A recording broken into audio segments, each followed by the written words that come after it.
आजच्या या कार्यक्रमामध्ये आपल्या सगळ्यांचं स्वागत आहे आणि मी सगळ्यांचे आभार मानतो की आपण सगळ्यांनी हजेरी लावली. सुरुवात करण्यापूर्वी तुम्हाला एक गोष्ट सांगावीशी वाटते की आज या सोलर सिस्टीममध्ये खूप सारे प्लॅनेट्स आहेत. या पूर्ण सोलर सिस्टीममध्ये खूप सारे प्लॅनेट्स आहेत, पण earth is the only planet जी गिविंग लाईफ. तिथं जीव राहतो. Beautiful planet. त्या प्लॅनेटवरती खूप सारे देश आहेत. There are many countries, but India is the best country. त्या कंट्रीमध्ये खूप सारे स्टेट्स आहेत, पण Maharashtra is the best country, best state. Maharashtra स्टेटमध्ये खूप सारे जिल्हे आहेत, पण अहमदनगर जिल्हा इज बेस्ट. आणि या जगामध्ये खूप सारे इंजिनियर्स, आर्किटेक्ट्स आणि प्रोफेशनल्स आहेत कन्स्ट्रक्शनमध्ये, पण अहमदनगरमध्ये इंजिनियर्स, आर्किटेक्ट्स हे जगातील सर्वोत्कृष्ट इंजिनियर्स आर्किटेक्ट्स आहेत. बऱ्याच दिवसापासून मी नगरमध्ये जेव्हा खरंच मी तुम्हाला सांगतो, मी नगरचा प्रॉपर आहे. जसं सांगितल्याप्रमाणे या नगरबद्दल मला इमोशनल अटॅचमेंट आहे आणि आम्ही खूप मोठं विजन घेऊन चाललोय. कारण याची सुरुवात आपण अहमदनगरपासून करावी म्हणून आम्ही पॅशनेटली ह्या अहमदनगरमध्ये काम करतोय. बऱ्याच दिवसापासून जेव्हा काम करतोय या लोकांवर मी जेव्हा काम केलं तर माझ्या हे लक्षात आलं की ही लोक खूप कोऑपरेटिव्ह आहेत, पॅशनेट आहेत आणि सगळे एकत्र काम करत आहेत. तर डेफिनेटली मला वाटतं की वी आर व्हेरी प्राऊड की अशा क्वालिटी प्रोफेशनल्सवर आम्हाला काम करायला मिळते. सगळ्यात प्रथम सगळ्यांचा मी आभार मानतो की आम्हाला तुम्ही संधी दिली आणि या प्लॅटफॉर्मवरती आम्हाला आमचं प्रेझेंटेशन करायला मिळालं. Thank you very much for that thing.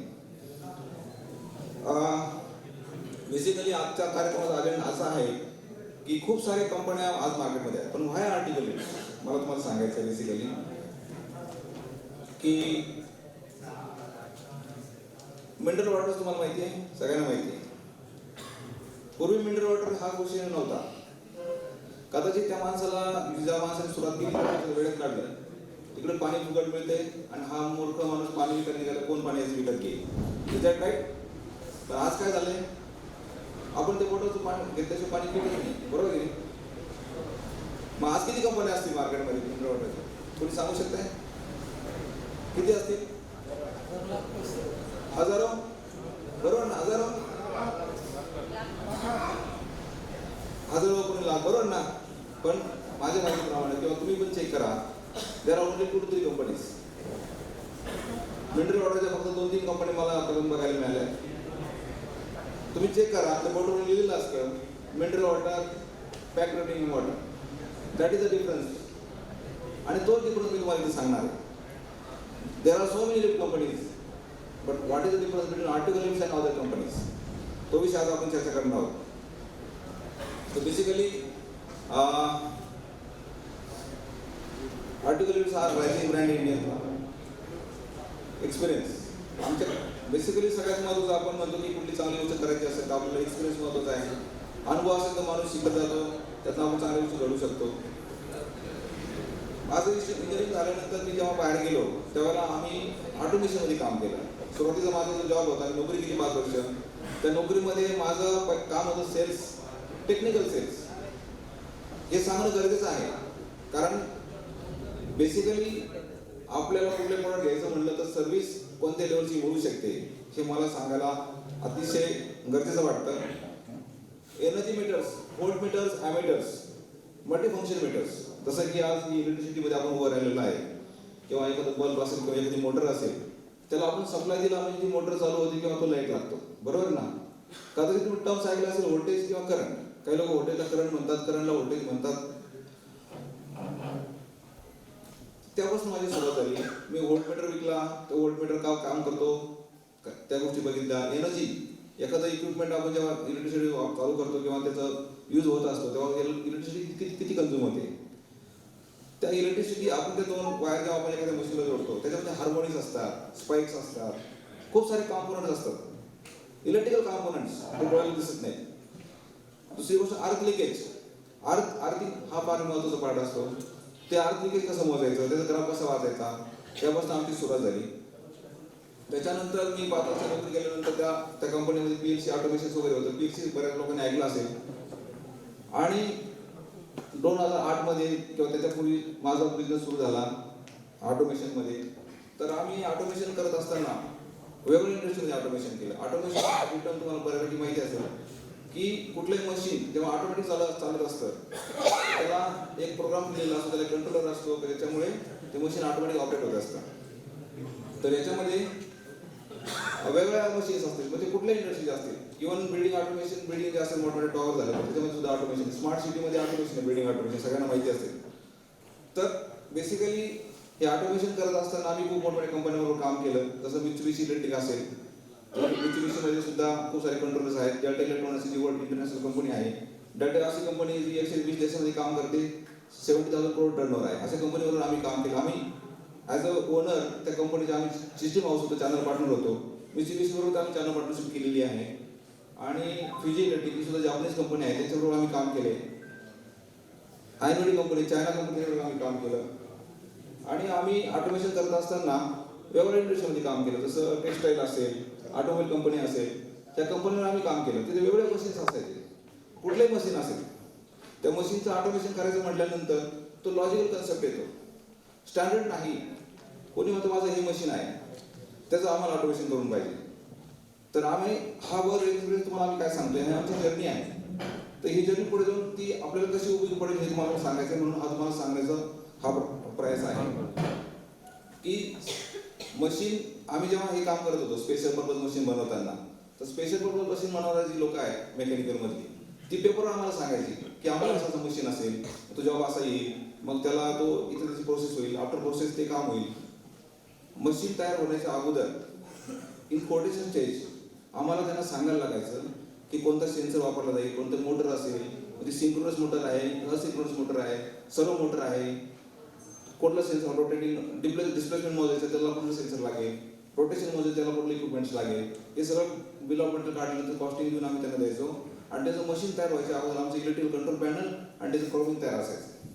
म्हणजे डोळ्याला न दिसणाऱ्या गोष्टी आम्ही कंट्रोल केलेल्या आहेत.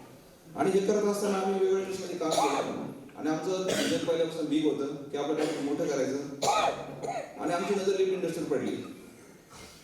तिथे सुद्धा कंट्रोल पॅनल लागतात, ते सुद्धा ऑटोमेशन आहे. कारण कुठलंही मशीन कंट्रोलवरती कंट्रोल असल्याशिवाय चालू शकत नाही. तर ती आमच्यासाठी फार मोठी गोष्ट नव्हती. That was very small thing. जे आम्ही जेवढे मोठे मशीन बनवले त्याच्या कंपॅरिझनमध्ये लिफ्ट हा पार्ट छोटा होता. परंतु त्याच्यामध्ये एक गोष्ट होती, तर त्याच्यामध्ये एन नंबर ऑफ रिक्वायरमेंट्स होत्या. पूर्ण भारतामध्ये जी रिक्वायरमेंट होती आणि आम्हाला असं काहीतरी करायचं होतं. आणि ते मास प्रोडक्शन आम्ही करू शकत होतो, कारण त्याच्यामध्ये काही स्टँडर्डपणा होता. म्हणून आम्ही ते करत करत पुण्यात केलं, पुण्यातून महाराष्ट्र पूर्ण भारतामध्ये गेलो. आणि हे करत असताना आम्ही बघितलं की लिफ्ट इंडस्ट्री ग्रोईंग आहे, डिमांड भरपूर आहे, पण त्याला सप्लाय करणाऱ्या ज्या गोष्टी आहेत ना, जसं mineral water and battery drinking water, हा डिफरन्स आम्हाला दिसला तिथे. तर तो डिफरन्स भरून काढण्यासाठी ऑपॉर्च्युनिटी फार मोठी आहे, किंवा तिथं आम्ही मोठं काम करू शकतो. आम्ही बघितलं तर 15 ते 16,000 कंट्रोल सिस्टीम आम्ही बसवले.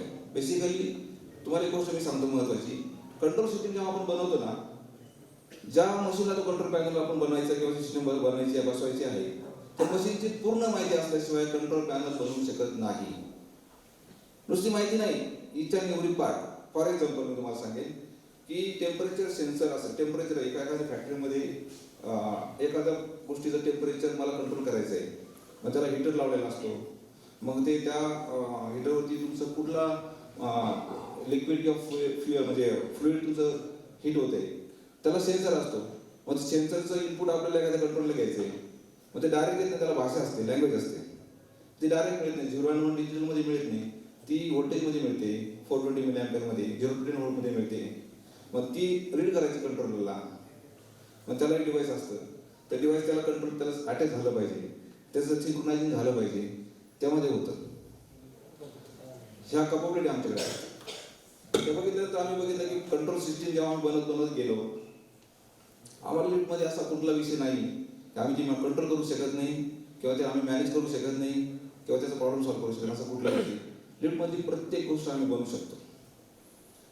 तर त्या आम्ही बघितलं की भारतामध्ये खूप साऱ्या काही कंपन्या आहेत. जसं मी तुम्हाला म्हटलं ना, आम्ही सुरुवातीला विचार केला खूप सारं कॉम्पिटिशन आहे, just like mineral water, there are so many companies in the market. पण आम्ही बघितलं की छोट्या कंपन्या त्या खरोखर प्रॉडक्ट देतात, बरोबर ना. तर विजन आम्ही बघितलं आणि आम्ही सुरुवात केली. आपण बेसिकली काय होत होतं, आम्ही जेव्हा बघितलं सर, एक मोठी गोष्ट तुम्हाला मी सांगतो. की आम्ही टेक्निकल डिझाईन मॅन्युफॅक्चरिंग करत होतो, पण जेव्हा ती आमची सिस्टम जेव्हा जात होती साईटवरती, त्यांना आम्हाला सपोर्ट द्यावा लागायचा. ती लिफ्ट पूर्ण चालू होईपर्यंत त्यांना लागणारा सपोर्ट आम्हाला द्यावा लागत होता. प्रत्येक गोष्ट आम्हाला विचारून केली जात होती. उद्या ती लिफ्ट बंद पडली तरी पण आम्हाला फोन येतो आणि ती प्रॉब्लेम सॉल्व्ह होतात. असं आम्ही पूर्ण बरेच 13-14 वर्ष केलं. काही गोष्टी आम्हाला समजल्या तर आम्ही परत एकदा तुम्हाला सांगायचंय की क्वालिटी लोकांबरोबर काम करण्यामध्ये जी मजा असते ती कशातच नसते. तर आम्ही बघितलं की आम्ही ज्या वेळेला प्रॉब्लेम सॉल्व्ह करत होतो, बऱ्याच वेळा मी खूप फोनवरती बोलत होतो, आमची टीम बोलत होती. साईटवरती जेव्हा गेल्यानंतर लिफ्टला जेव्हा प्रॉब्लेम येतोय त्यावेळेला खूप खरं बोलल्यानंतर कळतं की प्रॉब्लेम कुठे आहे, व्होल्टेज मोजतंय का, व्होल्टेज बरोबर आहे का. जर तो माणूस बोलत असेल व्होल्टेज आहे बरोबर, सगळं सप्लाय प्रॉपर येतोय, मग ती एखादा फेज नसेल आलेला 3 फेज पैकी, नाही सगळे फेज आहे. आम्ही जेव्हा त्याला विचारतो ना की किती व्होल्टेज येते, नाही टेस्टर पेटते. टेस्टर माहिती आहे आपलं, टेस्टर लावला म्हणजे काय होते, लाईट लागतोय याचा अर्थ तिथं 440 व्होल्ट आहे का ते 100ला पण लागू शकतं. दिस इज नॉट प्रॉपर वे. मग त्याला म्हटलं मल्टीमीटर आणलंय का बरोबर, मल्टीमीटर आणलेलं नाही. एक पेशंट जसं डॉक्टर स्टेथोस्कोप घेऊन जर गेला नाही, डॉक्टर जर स्टेथोस्कोप घेऊन गेला नाही तर काम होईल का. टेस्टरवरती काम होतं का, मल्टीमीटर पाहिजे की नाही. 98% 90% हा अनुभव आम्हाला आला. आम्ही म्हटलं ह्या लोकांवर काम करून आपलं ग्रोथ होणार नाही. बिझनेस होतोय, सगळं होतंय, परंतु जो एंड कस्टमर आहे त्यांच्यापर्यंत ती क्वालिटी, ते स्किल किंवा ते एक्सपर्टीज जात नाही. म्हणून आम्ही ठरवलं की आमचा सगळा जो एक्सपिरियन्स आहे तो आम्ही कुठेतरी चांगल्या ठिकाणी वापरत आणू. आणि आम्ही ते आर्टिको हे नाव घेऊन निघालो आणि आम्ही त्याच्यावरती खूप पॅशनेटली काम करत आहोत. तर ते आम्हाला कॉन्फिडन्स आहे की आम्ही हे खूप टेक्निकली चांगलं करू शकतो. विजन म्हणजे जसं मी म्हटलं की आज भारतामध्ये एवढा सगळं एक्सपिरियन्स असल्यानंतर आम्ही त्या क्वालिटीचं प्रोडक्ट तुम्हाला देऊ शकतो. लिफ्टमध्ये प्रत्येक जी गोष्ट आहे टेक्निकली तुम्हाला आम्ही टेक्निकली करून देऊ शकतो. फॉर एक्झाम्पल सांगायचं जर झालं म्हटलं, कुणी जर म्हटलं आम्हाला हे असं करून हवं आहे, आम्हाला चेहरा दाखवला तरी लिफ्ट चालली पाहिजे किंवा दरवाजा ओपन झालं पाहिजे, ते पण आपण करू शकतो. कुणी म्हटलं माझे 2 फ्लोर खाली भाड्याने द्यायचे देतोय, वरती आम्हाला तसं म्हणजे तू कुणी बटन जाऊ नये ते आम्ही करू शकतो. तुम्हाला केली जशी पाहिजे तसं आम्ही तुम्हाला करून देऊ शकतो. खरं तर बेसिकली कंट्रोल पॅनल जेव्हा बनवणारा जो माणूस असतो किंवा कंट्रोल सिस्टीम जी कंपनी देत असते त्यासाठी हे डोळ्यात दिसणारी गोष्टी फार मोठ्या आवड नसतात. जसं की शीट मेटल केबिन, शीट मेटलमध्ये आपण ते चांगल्या प्रकारे करू शकतो. प्रॉपर लेझर मशीन किंवा कटिंग मशीन वापरलं आपण तर ते चांगले केबिन आपण देऊ शकतो. आम्ही विजन काय धरलंय की आपला ब्रँड झाला पाहिजे, कस्टमरचे पैसे वाचले पाहिजे, आपल्याला कस्टमायझेशन फोटो जर स्वस्तात मिळाला तर कुठल्या कस्टमरला तो फायदेशीर ठरू शकतो.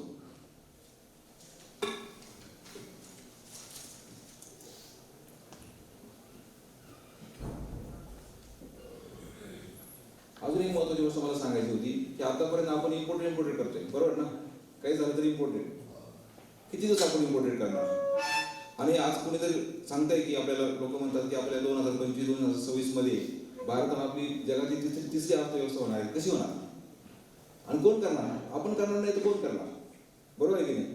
त्याच क्वालिटीचं प्रॉडक्ट चांगल्या कॉस्टमध्ये भारतामध्ये बनत असेल, तसं आता रतन टाटा, महिंद्रा यांनी आता खूप सारे इम्प्रुव्हमेंट्स करून तुम्ही बघितलं असेल. They are doing big things. खूप चांगले क्वालिटी प्रोडक्ट्स आपल्याला आता देत आहेत. तर आम्ही छोटंसं कॉन्ट्रीब्युशन म्हणून आम्ही हा प्रयत्न करतोय की भारतीय बनावटीचं चांगलं प्रोडक्ट आपण चांगल्या कॉस्टमध्ये अवेलेबल करू शकतो. क्वालिटी कोण देऊ शकतं. Quality understand quality fix quality. चांगला एक्सपिरियन्स असेल, पॅशन असेल तर आपण क्वालिटी देऊ शकतो. टेक्निकल नॉलेज असेल, टेक्निकल नॉलेज असतील तर आपण क्वालिटी देऊ शकतो. तर आमच्याकडे ज्या लिफ्टच्या मशीन्स आहेत, लिफ्टमधला महत्त्वाचा पार्ट जो आहे तो मशीन. तर आमचं ही मशीन जे आहे हे स्मूथ चालतं, रिलेबिलिटी चांगली त्याच्यामध्ये.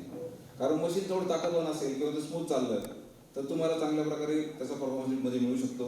आमचं हे मशीन याच्यामध्ये खूप सारे क्वालिटी आम्ही केले. इंडियामध्ये बनलेलं मशीन आहे. दिस 100% इंडियन प्रोडक्ट. पण इटालियन टेक्नॉलॉजी आम्ही यूज केली आहे, त्याच्या सगळ्या सेफ्टी आपण घेतलेल्या आहेत. आणि आम्ही ही मशीन जेव्हा देतो ना तर ते पूर्ण 4 वर्षाची वॉरंटी देतो, 4 वर्षाची.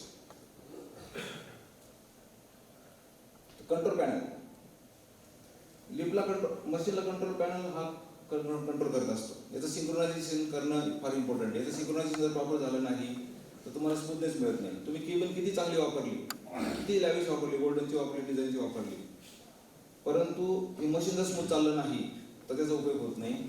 आणि याला कंट्रोल करणारा हा कंट्रोलर असतो. बऱ्याचशा गोष्टी ना ह्या कंट्रोलरमधनं लिफ्टच्या होत असतात. याच्यामध्ये मास्टर असणं गरजेचं आहे.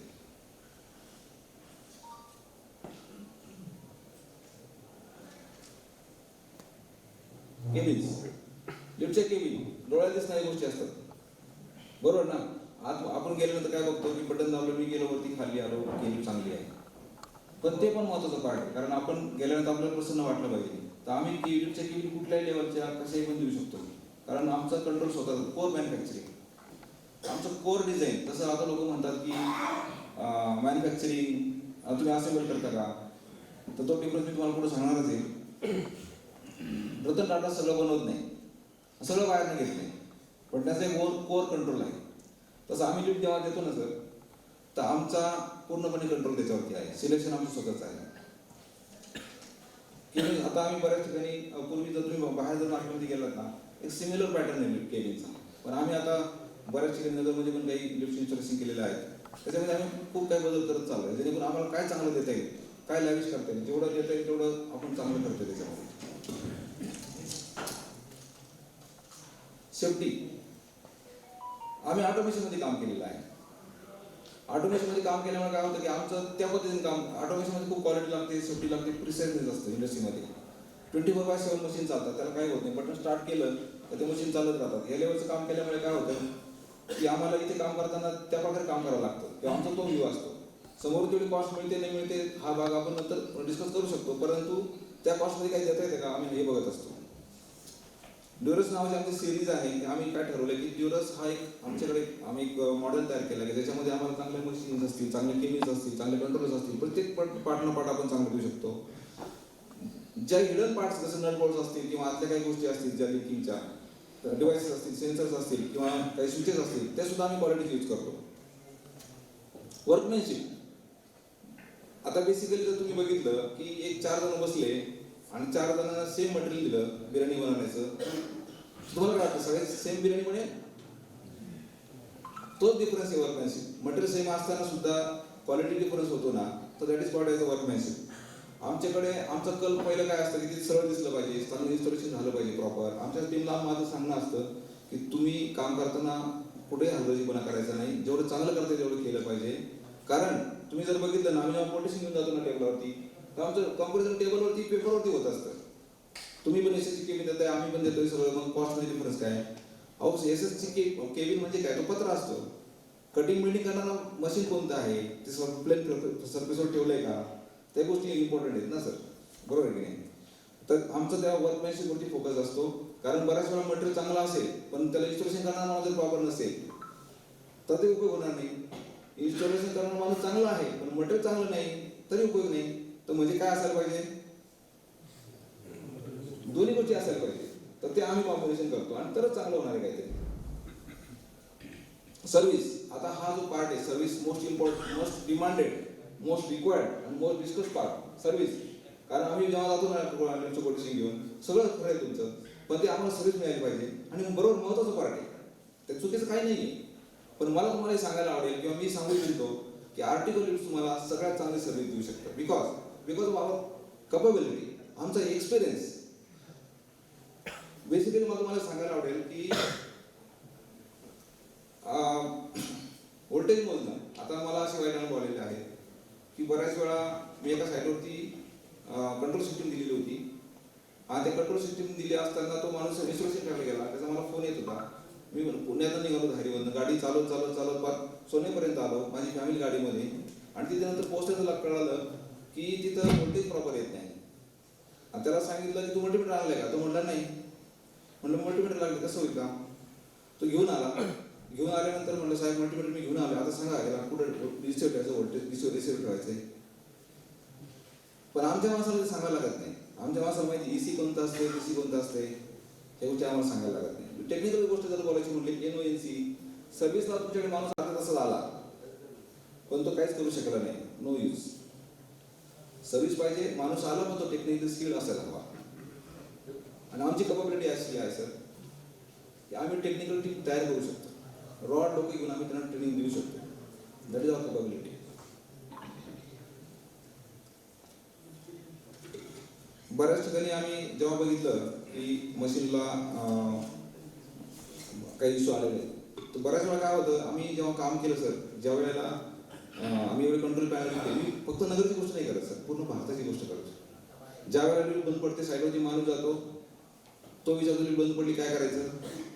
तो साईडवरती दिल्लीमध्ये आहे, आम्ही पुण्यात बसलो ऑफिसमध्ये, आम्ही इथे इमॅजिन करायचं आणि तो प्रॉब्लेम सॉल्व्ह करायचा. पण तो तिथे असो त्याला काय माहित नाही. This is the quality service. We are capable to do such kind of services.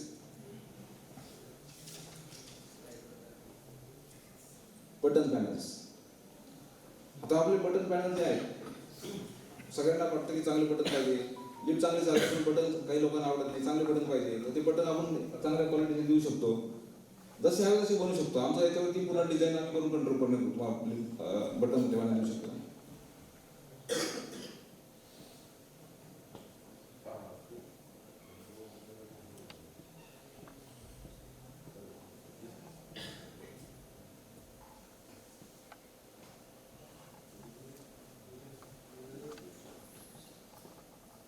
मार्केटमध्ये खूप काही काही मोठ्या कंपन्या आहेत 4-5, ते सगळं क्वालिटी देतात पण कस्टमायझेशन देत नाही. कस्टमायझेशन देत नाही चालेल पण त्यांना सिस्टीम फ्लो चार्ट पाहिजे असतो, सर्व्हिस सिस्टम ह्या गोष्टी पाहिजे असतात, म्हणून लोक आपण ते प्रोडक्ट घेतो. काही ठिकाणी कस्टमायझेशन मिळतं, जे पाहिजे तसं करू शकतो. वी आर लिसनिंग, तुम्ही काही सांगा आम्ही देतो, तुम्ही सांगा आम्ही ऐकतो, पण they are not having system flow chart. Articles हा असा पार्ट आहे किंवा असे ऑर्गनायझेशन आहे की तुम्हाला सिस्टम फ्लो चार्ट देईल, सिस्टम पण देईल आणि तुम्हाला हवं तसं कस्टमायझेशन पण करून देईल.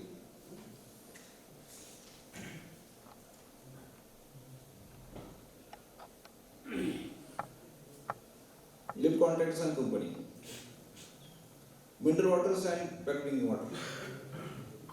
बऱ्याच वेळा काय होतं, मला कोणीतरी प्रश्न विचारला होता नगरमध्ये की तुम्ही म्हटले तुम्ही कुठल्या ओटीसमध्ये होते का, एका त्यांनी 2-3 मोठ्या कंपनीचं नाव घेतलं, म्हटलं मी तिथे कामाला होतो. पुण्यामध्ये मला एक जण विचारलं, एका कन्स्ट्रक्शन कंपनीमध्ये गेलो होतो, तिथे 2 डायरेक्टर होते. मी जेव्हा जायचो ते एका डायरेक्टरबद्दल बोलायचो, आमचं दोघांचं कन्व्हर्सेशन होतं. आणखी एक डायरेक्टर बसलेले असायचे, ते फारच कमी आम्ही बोलायचोच नाही, आमचं कन्व्हर्सेशन व्हायचंच नाही. तिसऱ्या चौथ्या वेळेला जेव्हा मी गेलो ना, त्यांनी मला प्रश्न विचारला, तुम्ही कोणत्या कंपनीत होते. त्यांनी फॉरेनच्या 2-3 कंपनीचं नाव घेतले. म्हटलं तुम्ही कोणत्याही कंपनीत कामाला होता. म्हणजे एवढं सगळं नॉलेज मला कसं काय आलं. सर म्हटलं आम्ही खूप साऱ्या कंपनीमध्ये काम केलं, ओव्हरऑल नॉलेज अच्छा होता.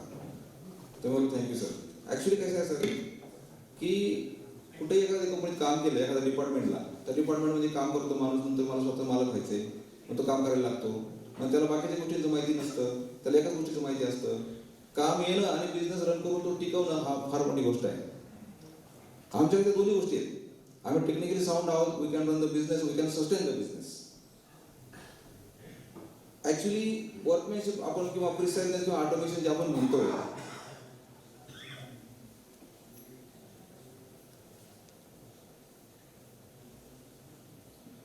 बेसिकली आपण जेव्हा मशीन अलाइनमेंट करतो किंवा लिफ्टमध्ये काय रेल्स असतात ते अलाइनमेंट करतो, जसं रेल्वेचे ट्रॅक असतात सर, रेल्वेचे ट्रॅक असतात, तर रेल्वे ट्रॅक कसे असतात, पॅरलल असतात. रेल्वे ट्रॅक पॅरलल असतात, ते कुठेतरी असतात, कसं होईल, पॅरलच पाहिजे. तसं लिफ्टला पण ट्रॅक असतात, त्या ट्रॅकचे अलाइनमेंट होणं फार इम्पॉर्टंट. त्याला MM मध्ये सुद्धा त्याला अलाइनमेंट नाही झाली प्रॉपर, तर तुमची लिफ्ट मग चालू शकत नाही.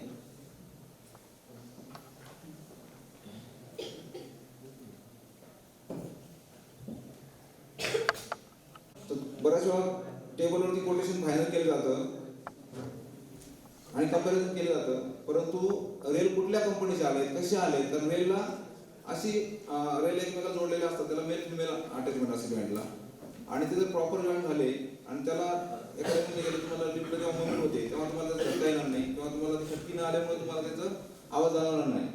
अलाइनमेंट जर प्रॉपर असेल तर तुमचा शू जो असतो तो गाईड शू असतो रेल्वेच्या ट्रॅकला जाण्यासाठी, तर स्मूथ चालू शकतो आणि तो फ्युचरमध्ये तुम्हाला सेफ्टी राहू शकतं. उद्या काय होतं की कधी अलाइनमेंट जर प्रॉपर झाली नाही ना, तर लिफ्ट तुमची घासत चालते, अशी होते, त्या केसमध्ये अलाइनमेंट इम्पॉर्टंट असते. आणि काय वेळेला रेलला ती घासत जाते, घासत गेल्यामध्ये शूज खराब होतात, शूज तुटू शकतात, बाहेर पडू शकतात, ऍक्सिडेंट होण्याचं प्रमाण ते येऊ शकतं. हलगर्जीपणा, चालढकलपणा, कॉस्ट सेव्हिंगपणा, कॉम्प्रोमाइज करणं हे अजिबात ऍक्सेप्टेड नाही लिफ्टमध्ये. बेसिकली आपण ज्या वेळेला 2 रेल्वेचे ट्रॅक असतात, तसं लिफ्टचा केबिनचा एक ट्रॅक असतो आणि त्यावर काउंटर बॅलन्स असतो. त्या दोन्हीचा ट्रॅक असे काउंटर बॅलन्स होत असतात आणि वरती एक मशीन असतं, त्याच्यावर पुले असते, त्या पुलेवरती रोप असतात.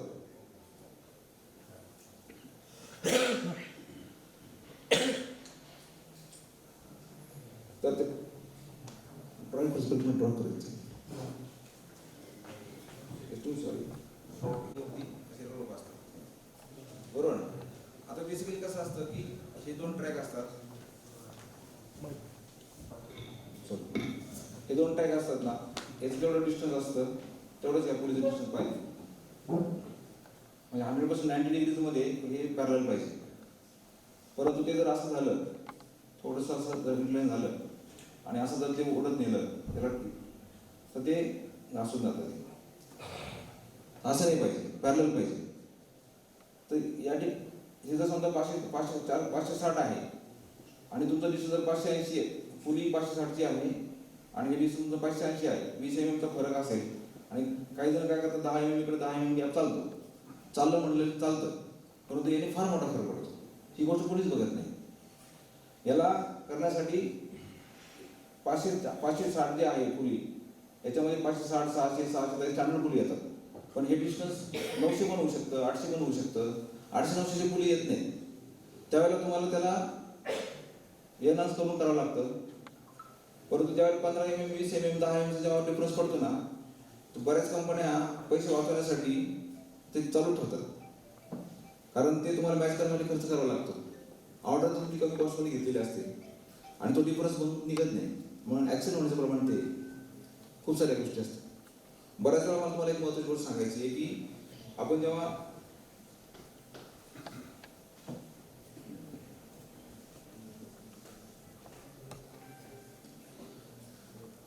आपलं हे बटन असतं, या लाईट आपण बटन लावतो, बटन हाताने प्रेस करतो. ज्यावेळेला लिफ्टमध्ये आपण जेव्हा बटन दाबतो किंवा ऑटोमेशन जेव्हा होत असतं, त्याच्यामध्ये खूप सारे रिलेज आणि स्विचेस वापरलेले असतात. तर रिलेज आणि स्विचेस येणं कॉन्टॅक्ट असतात. ज्यावेळेला हा कॉन्टॅक्ट होत असतो, इथे व्होल्टेज आला, सप्लाय आला, हा रिले ऍक्टिव्हेट झाला आणि तो कॉन्टॅक्ट होऊन ते डिव्हाइस ऑपरेट होतं. तर बऱ्याच वेळा सर्व्हिस पार्ट ऑफ तुम्ही बघितलं तर 12 व्होल्टवर चालणारी जी गोष्ट असते, त्याला थ्रेशोल्ड व्हॅल्यू जर 8 व्होल्ट आलं तर हा रिले ऑपरेट होत नाही. सगळं चांगलं दिसतं, माणूस सायकल येतो, तो बघतो, अरे लिफ्ट बंद पडली, सगळं तर ओके, व्होल्टेज सगळं आहे, पण प्रॉब्लेम सापडत नाही. कारण 12 व्होल्ट तिथे न मिळाल्यामुळं तो पर्टिक्युलर रिले तर सापडला पाहिजे, तो रिले ऑपरेट होतो नाही हे बघितलं पाहिजे. याच्यामध्ये 2 गोष्टी होतात, एक तर तो रिले ऑपरेट होत नाही किंवा तो रिले स्टक होतो. स्टक झाल्यामुळे काय होतं, तुमचं जर मशीनला जी कमांड दिलेली मशीन रोटेट होण्यासाठी आणि ती मशीन जर फिरतच राहिली तर काय होईल, थांबली पाहिजे ना. मशीन ऍक्सिडेंट होऊ शकतो ना, बरोबर आहे की नाही. बऱ्याच वेळा आपण सेन्सर वापरलेले असतात की ही लिफ्ट याच्या पुढे जायला नाही पाहिजे किंवा याच्या खाली जायला नाही पाहिजे. प्रत्येक फ्लोरला लिफ्ट आल्यानंतर तिथे तुम्हाला त्याच्या ऍक्शन होऊन लिफ्ट फ्लोर चालली पाहिजे. सेन्सर जर खराब झाला तर तुम्ही काय करा, सेन्सर झाला काय खराब होणार, तो म्हणजे कुंपण शेत खातं म्हणतो आपण, बरोबर आहे की नाही. तर सेन्सरच काम केलं तर ऍक्शन होऊ शकतात ना सर, बरोबर आहे की नाही. आता आणखी गोष्ट सांगायची म्हणजे या सगळ्या गोष्टी टेक्निकल नॉलेज, सर्व्हिस देताना टेक्निकल नॉलेज असले तर तुम्ही मेंटेन करू शकता, अदरवाईज करू शकत नाही. आमच्याकडे फाउंडर इटसेल्फ पासून तुम्हाला टेक्निकल गोष्टी अवेलेबल आहेत.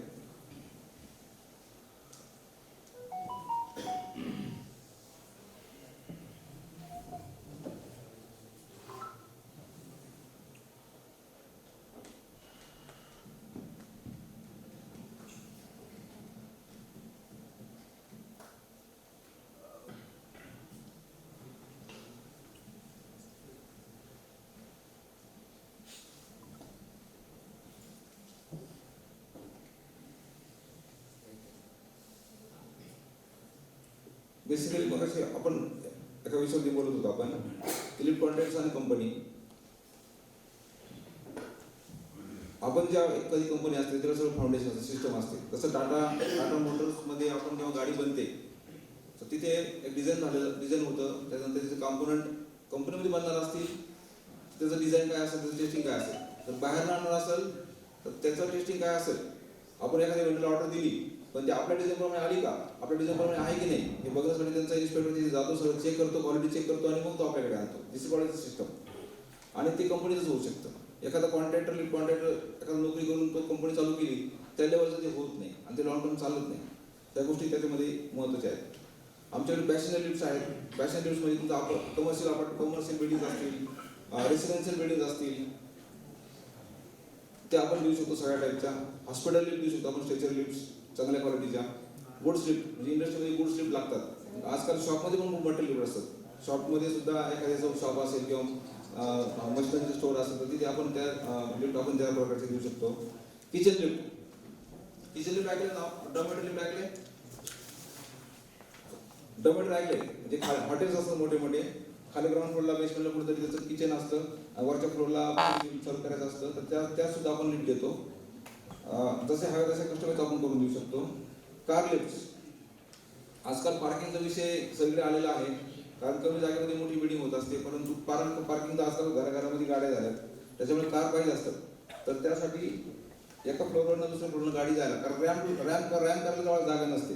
पण त्या केसमध्ये आपण एका फ्लोअर जिथनं एंट्री होते त्या फ्लोअरमध्ये आपण केबिनमध्ये एंट्री करून कार घेऊन जाऊ शकतो. ती वरती किंवा खाली बेसमेंटला आपण ती घेऊन काढून बाहेरनं पार्किंग करू शकतो. जेव्हा जायचं तेव्हा ते त्या परत लिफ्टने एक्झिटच्या फ्लोअरला आपण ती घेऊन जाऊ शकतो. तर त्या हव्या तशा आपण स्टेनलेस स्टीलमध्ये देऊ शकतो, US वॉटर बॉटलमध्ये देऊ शकतो. तुम्हाला कुठल्या कॅपॅसिटीच्या कारची लिफ्ट आम्ही तुम्हाला देऊ शकतो. आता पार्किंग सिस्टम, आता ती मगाचा जो विषय होता तो कार लिफ्ट आहे. जसं माणसं त्या लिफ्टमध्ये जातात तसं आपण कार घेऊन जाऊ शकतो. पार्किंग सिस्टम पझल पार्किंग आहे, स्टॅक पार्किंग आहे. पझल पार्किंगमध्ये वेगळे रोज असतात, वेगळ्या व्हर्टिकल हायड्रोजन ट्रेन असतात. कुठली कार आपण कोणत्या ठिकाणी येऊन तिथं आपण पार्क करू शकतो किंवा काढू शकतो. स्टॅक पार्किंगमध्ये 2 कार वरती ठेवू शकतो, 3 कार ठेवू शकतो. म्हणजे ग्राउंड फ्लोअर एका फ्लोअरवरती 2 कार एकावर ठेवू शकतो, पण ते डिपेंडंट झालं आहे. म्हणजे खालची जी कार आहे ती निघाल्याची वरची कार निघू शकत नाही. हायड्रोलिक स्टॅक पार्किंग आपण देऊ शकतो. एस्केलेटर्स वेगवेगळ्या मॉल्समध्ये आज एस्केलेटरची डिमांड आहे. आपल्याला वेगवेगळ्या ठिकाणी मॉल्समध्ये आपण एस्केलेटरच्या गोष्टी अवेलेबल आहेत. तर आपण फॉरेन कंपनीबरोबर टायप केलेलं आहे याच्याबद्दल, कारण इंडियामध्ये एस्केलेटर बनत नाही. आमच्याकडे नॉन डिस्क्लोज अग्रीमेंट झालेले आहे, टायप्स आहेत फॉरेन कंपनीबरोबर. आपण त्यांच्या माध्यमातून आपण एस्केलेटर देऊ शकतो आणि ते एस्केलेटरची सर्व्हिस मेंटेनन्स करणारी आमच्याकडे टीम आहे. आता याच्यामध्ये प्रत्येक गोष्टीमध्ये काही गोष्टी नवीन येत असतात, तर आम्ही खूप साऱ्या गोष्टी नवीन देऊ शकतो. ऑटोमेशन कुठल्या लेवल तुमचं एनर्जी कन्झम्पशन किती होऊ शकतं. आमची लिफ्ट चालली आहे पण आमची लिफ्टला किती कन्झम्पशन होते, इलेक्ट्रिसिटी बिल किती येते, त्या गोष्टी आपण देऊ शकतो. टच बटन तर आपण देतोच आहे. उद्या तुमची लिफ्ट किती वेळा बंद पडली, कशामुळे बंद पडली, तुम्हाला मॉनिटरवरती रेकॉर्ड करून ठेवता येऊ शकतं.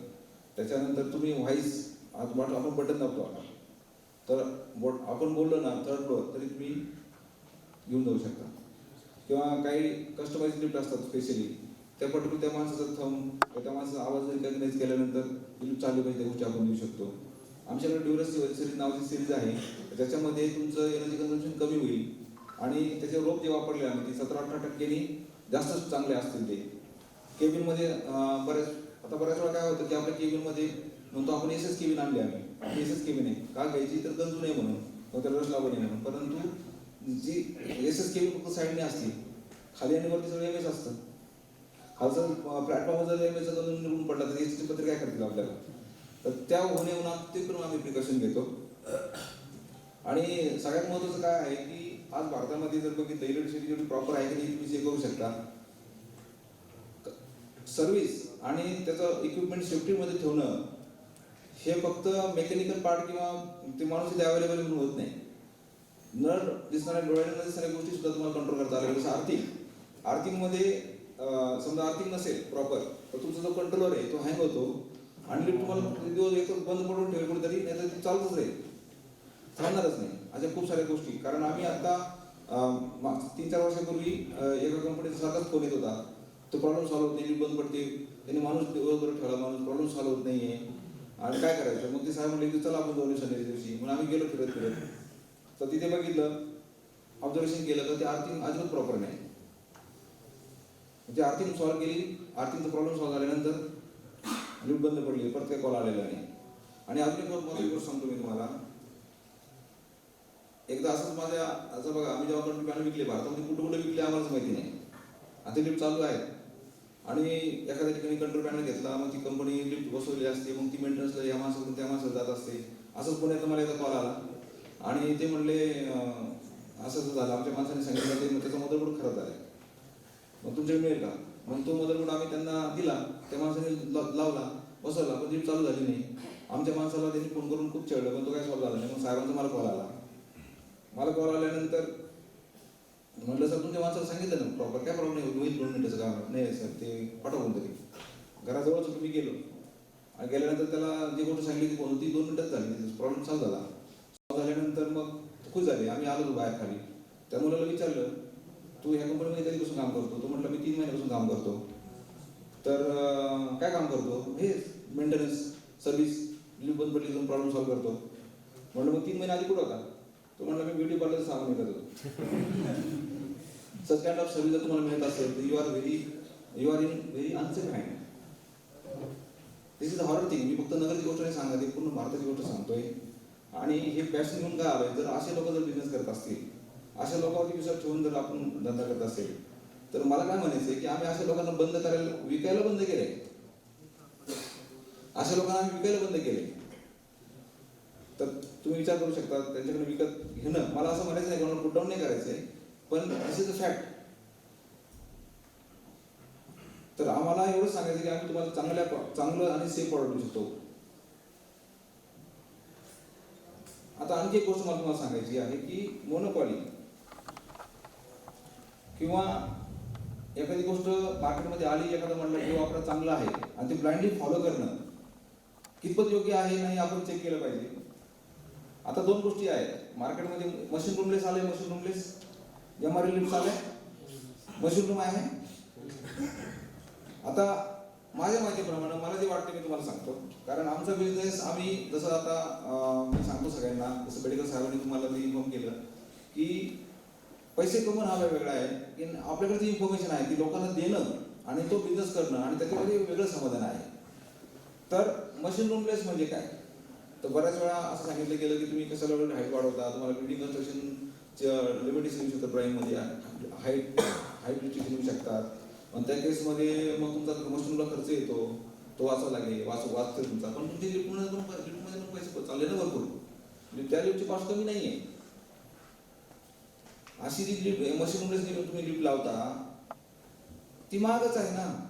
मार्केटमध्ये जे ओल्ड व्हर्जन जे आहे लिफ्टचं त्याची कॉस्ट कमी आहे, त्याला मशीन रूम लागते आणि तुम्ही मशीन रूमच घेताय आणि त्याच्यामुळे तुम्ही म्हणताय की मला मशीन रूमची कॉस्ट वाचवायची, पण तुम्ही लिफ्टची कॉस्ट वाढवली नाही त्याच्यामुळे. बरोबर आहे चुकीचं आहे? बरं ती किती चांगली गोष्ट आहे, पण ती किती सेफ आहे? सुरुवातीला लिफ्ट बसवली, ती चांगली चालली. लिफ्टमध्ये प्रवास करणाऱ्या माणसाची सेफ्टी जेवढी महत्वाची ना, त्याच्यापेक्षा जास्त सेफ्टी किंवा तेवढी सेफ्टी त्या काम करणाऱ्या माणसाची पण आहे. काय वाटतं तुम्हाला? बरोबर आहे चुकीचं आहे? तो माणूस जेव्हा मेंटेनन्स करतो, तो उद्या गेला त्याला काही व्हॅल्यू नाही. काय वाटतं तुम्हाला? तो काम कसं करेल हे सुद्धा बघितलं पाहिजे ना. काय होतं सर की मी साहेबांकडे जातो, मला बिझनेस पाहिजे, साहेबाला कसा कम्फर्ट देता येईल? सर कशाला एवढी मोठी रूम आणता?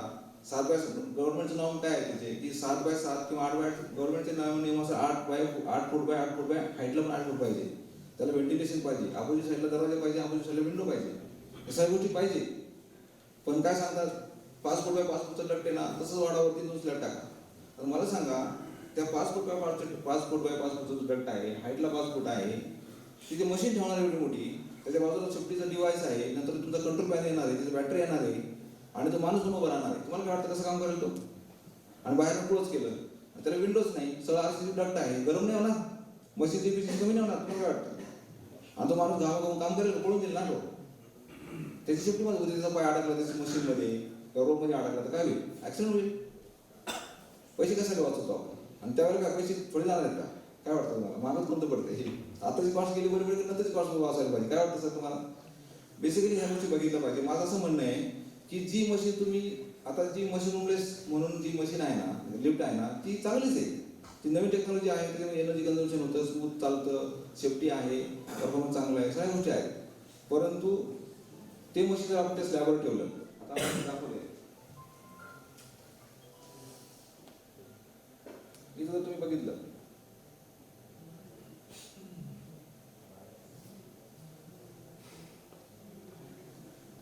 तर हे जे मशीन दाखवलंय वरती, ते मशीन एका स्लॅबवर ठेवलंय, बरोबर ना? आता त्याला जर दरवाजा ऍक्सेस केला ना तर माणूस इझिली जाऊ शकतो, आणि ज्या वेळेला ऍक्सिडेंट होतो किंवा माणूस अडकतो ना, मशीन मध्ये काही काम करायची वेळ आली तर माणूस इझिली पटकन त्या रूममध्ये जाऊ शकतो आणि तिथे काहीतरी ऍक्टिव्हिटी करून तो माणूस रेस्क्यू करू शकतो. पण ह्या केसमध्ये काय होतंय, ते मशीन आतमध्ये बसवलंय. म्हणजे ते कसं असतं की आपण ज्या वेळेला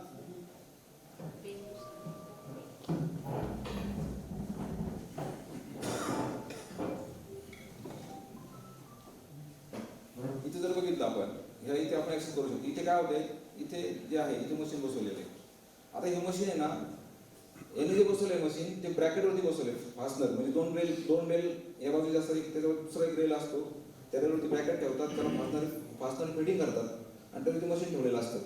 आणि ते मशीन रोप जे आहेत कारण केबीच्या पुलीवरनं ह्या बाजूला येतात, तिथे पण ते फास्टनरवरती बसवलेलं असतं. तुम्हाला काय वाटतं, तुम्ही सगळं स्ट्रक्चर इंजिनियर आहात किंवा आर्किटेक्ट म्हणून काम करतात, तुम्हाला काय वाटतं, त्या फास्टनर एवढा सगळं लोड राहू शकतो? 2-3 टन लोड राहू शकतो? झटका बसला ते खाली येऊ शकतो की नाही? 100% येऊ शकतो. तुम्ही म्हणाल त्या मोठ्या मोठ्या कंपन्यांचे ऍक्सिडेंट होत नसतील, नाही ते थोडं ऐकलं नाही, होतात, पण आपल्याला कधी येत नाही. परंतु तेच आपण मशीन जर एखाद्या आय सेक्शनवरती किंवा चांगलं प्रॉपरवरती ठेवलं काय होईल? सेफ्टी राहील की नाही? पण त्या केसमध्ये तुम्ही मशीन जर बघितलं ना सर, तर मशीन रूमलेस असा तुम्ही बघितले असतील बऱ्याच ठिकाणी की शेवटचा जो लँडिंग आहे, शेवटचा जो फ्लोर आहे शेवटचा, तिथे एकीकडेला आपण कंट्रोल पॅनल बसवला असतो साईडला, बरोबर ना? तिथे आपण मेंटेनन्स करू शकतो. आणि मशीन कुठं असं आतमध्ये, तिथे गडून जर आपण टाकलं आणि त्याच्यावर जर मशीन ठेवलं तर सुरुवातीला स्कॅफोल्डिंग बांधलेलं असतं, पाड बांधलेलं असतं बांबूचा, त्यावेळेस मशीन ठेवणं काढणं सोपं जातं. पण ज्या वेळेला उद्या प्रॉब्लेम येतो, तुमची बऱ्याच वेळा लोक मेंटेनन्स केबिनवर बसून लिफ्टच्या केबिनवरती वरूनच करतात ना, पण त्यावेळेला समजा बंद पडली त्या कंडिशनमध्ये, लिफ्ट त्याच फ्लोरला असेल कशावर नाही, ते ग्राउंड फ्लोरला पाहू शकते, मग ती वरती येणार कशी? मग तो माणूस त्याला वरती जायचंय, त्याला काही चान्सच नाही त्याला, तिथं स्टेअरकेस नाहीये, स्टेअरकेस ठेवू शकत नाही आपण, स्टेअरकेसमध्ये काय होईल? मग त्या मशीनला ऍक्सेस होत नाही, मग त्याला काहीतरी सर्कस करून तिथे जाणं, ते मेंटेनन्स करणं, आणि नॉर्मल विषय असं तर सॉल्व्ह करू शकतो, पण उद्या ती मशीनच काढायची वेळ आली तर तेव्हा त्या केसमध्ये काय होतं की सगळा लोड जो असतो ना त्या मशीनच्या पुलीवर असतो, रोप त्याला हँग केलेला आहे, टाकलेला असतो, आणि ती मशीन काढायची, मग ती पुली काढायची, तुम्हाला पूर्ण मशीन काढावं लागेल. त्यावेळेस आपण पूर्ण लिफ्ट डिस्मेंटल करू शकत नाही ना, त्यावेळेस ते रोप हँग करावं लागतात आणि मग ती काढावं लागतं, पण त्यावेळेस हँग करणं पॉसिबल नाही, एवढं इझी नाही. तर त्या केसमध्ये माझं काय म्हणणं आहे की तुमचा जो लँडिंगचा स्लॅब आहे, टेरेस स्लॅब जो आहे ना, तो स्लॅबच्या वरती 1200 mm वरती तुम्ही एक स्लॅब टाकला आणि अजून मध्ये 4 फुटाचं इनसाइड डायमेन्शन दिलं हाईटला, ते मशीन त्याच्यामध्ये ठेवू शकतो. आणि कारण तुम्ही मला तुम्हाला जो दरड टाकायला खर्च येतोच ना, त्याच्यावेळी स्लॅबला कमी खर्च येईल. त्याच्यामध्ये ठेवल्यानंतर काय होईल की तुम्ही साईडने जर ऍक्सेस दिला तर उद्या तुम्हाला मेंटेनन्स करायला सोपं जाईल. आणि आता ह्या केसमध्ये जे आहे ना, इकडच्या ह्या केसमध्ये त्या पुलीवरनं सगळे रोप खाली आले तर ती लिफ्ट पूर्ण पडू शकते, कारण ती पूर्ण अशी आली आहे. पण वरती स्लॅबवर ठेवल्यामुळे काय होईल की 2 होल असतात आणि ते मशीनवर जरी निघाली तर ते 2 होलच्या मध्ये स्लॅब आहे ना त्याच्यावरती लटकू शकतं, ते ऍक्सिडेंट होणार नाही. तर हा एक पार्ट तुमच्या लेवलला तुम्ही करू शकता. त्या ठिकाणी अगदीच हाईट रिस्ट्रिक्शन असेल तर त्या हाईट रिस्ट्रिक्शन असेल तर तुम्हाला तसं करू शकतो आपण, म्हणजे हाईटला जर प्रॉब्लेम नसेल वाढवले जाता तर तुम्हाला असं करता येईल असं मला वाटतं.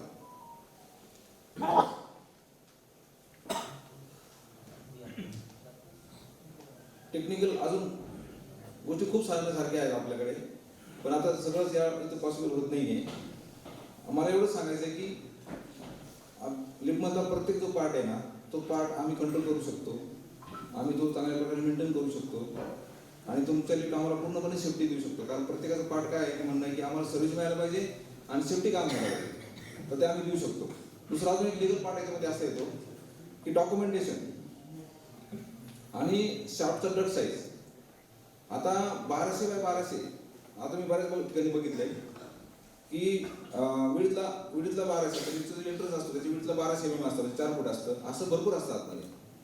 पण लिफ्टच्या ओपनिंगला जागा मिळायला पाहिजे आपल्याला, म्हणजे समजा 700 ओपनिंग, 400 1200च्या विडथमध्ये तुम्हाला लिफ्टची ओपनिंग किती मिळेल? तुम्हाला 600 mm, म्हणजे 2 फूट. 2 फूट मिळालं तर तुमचं तेवढं मिळत नाही ना, म्हणजे तुम्हाला कमी 700 mm, 800 mm, 900 mm मिळायला पाहिजे. त्या केसमध्ये तुमचं डट पूर्ण पाहिजे. जर तुम्हाला 700 ओपनिंग हवा असेल सेंटर ओपनिंग आणि पाहिजे असते बऱ्याच जणांना.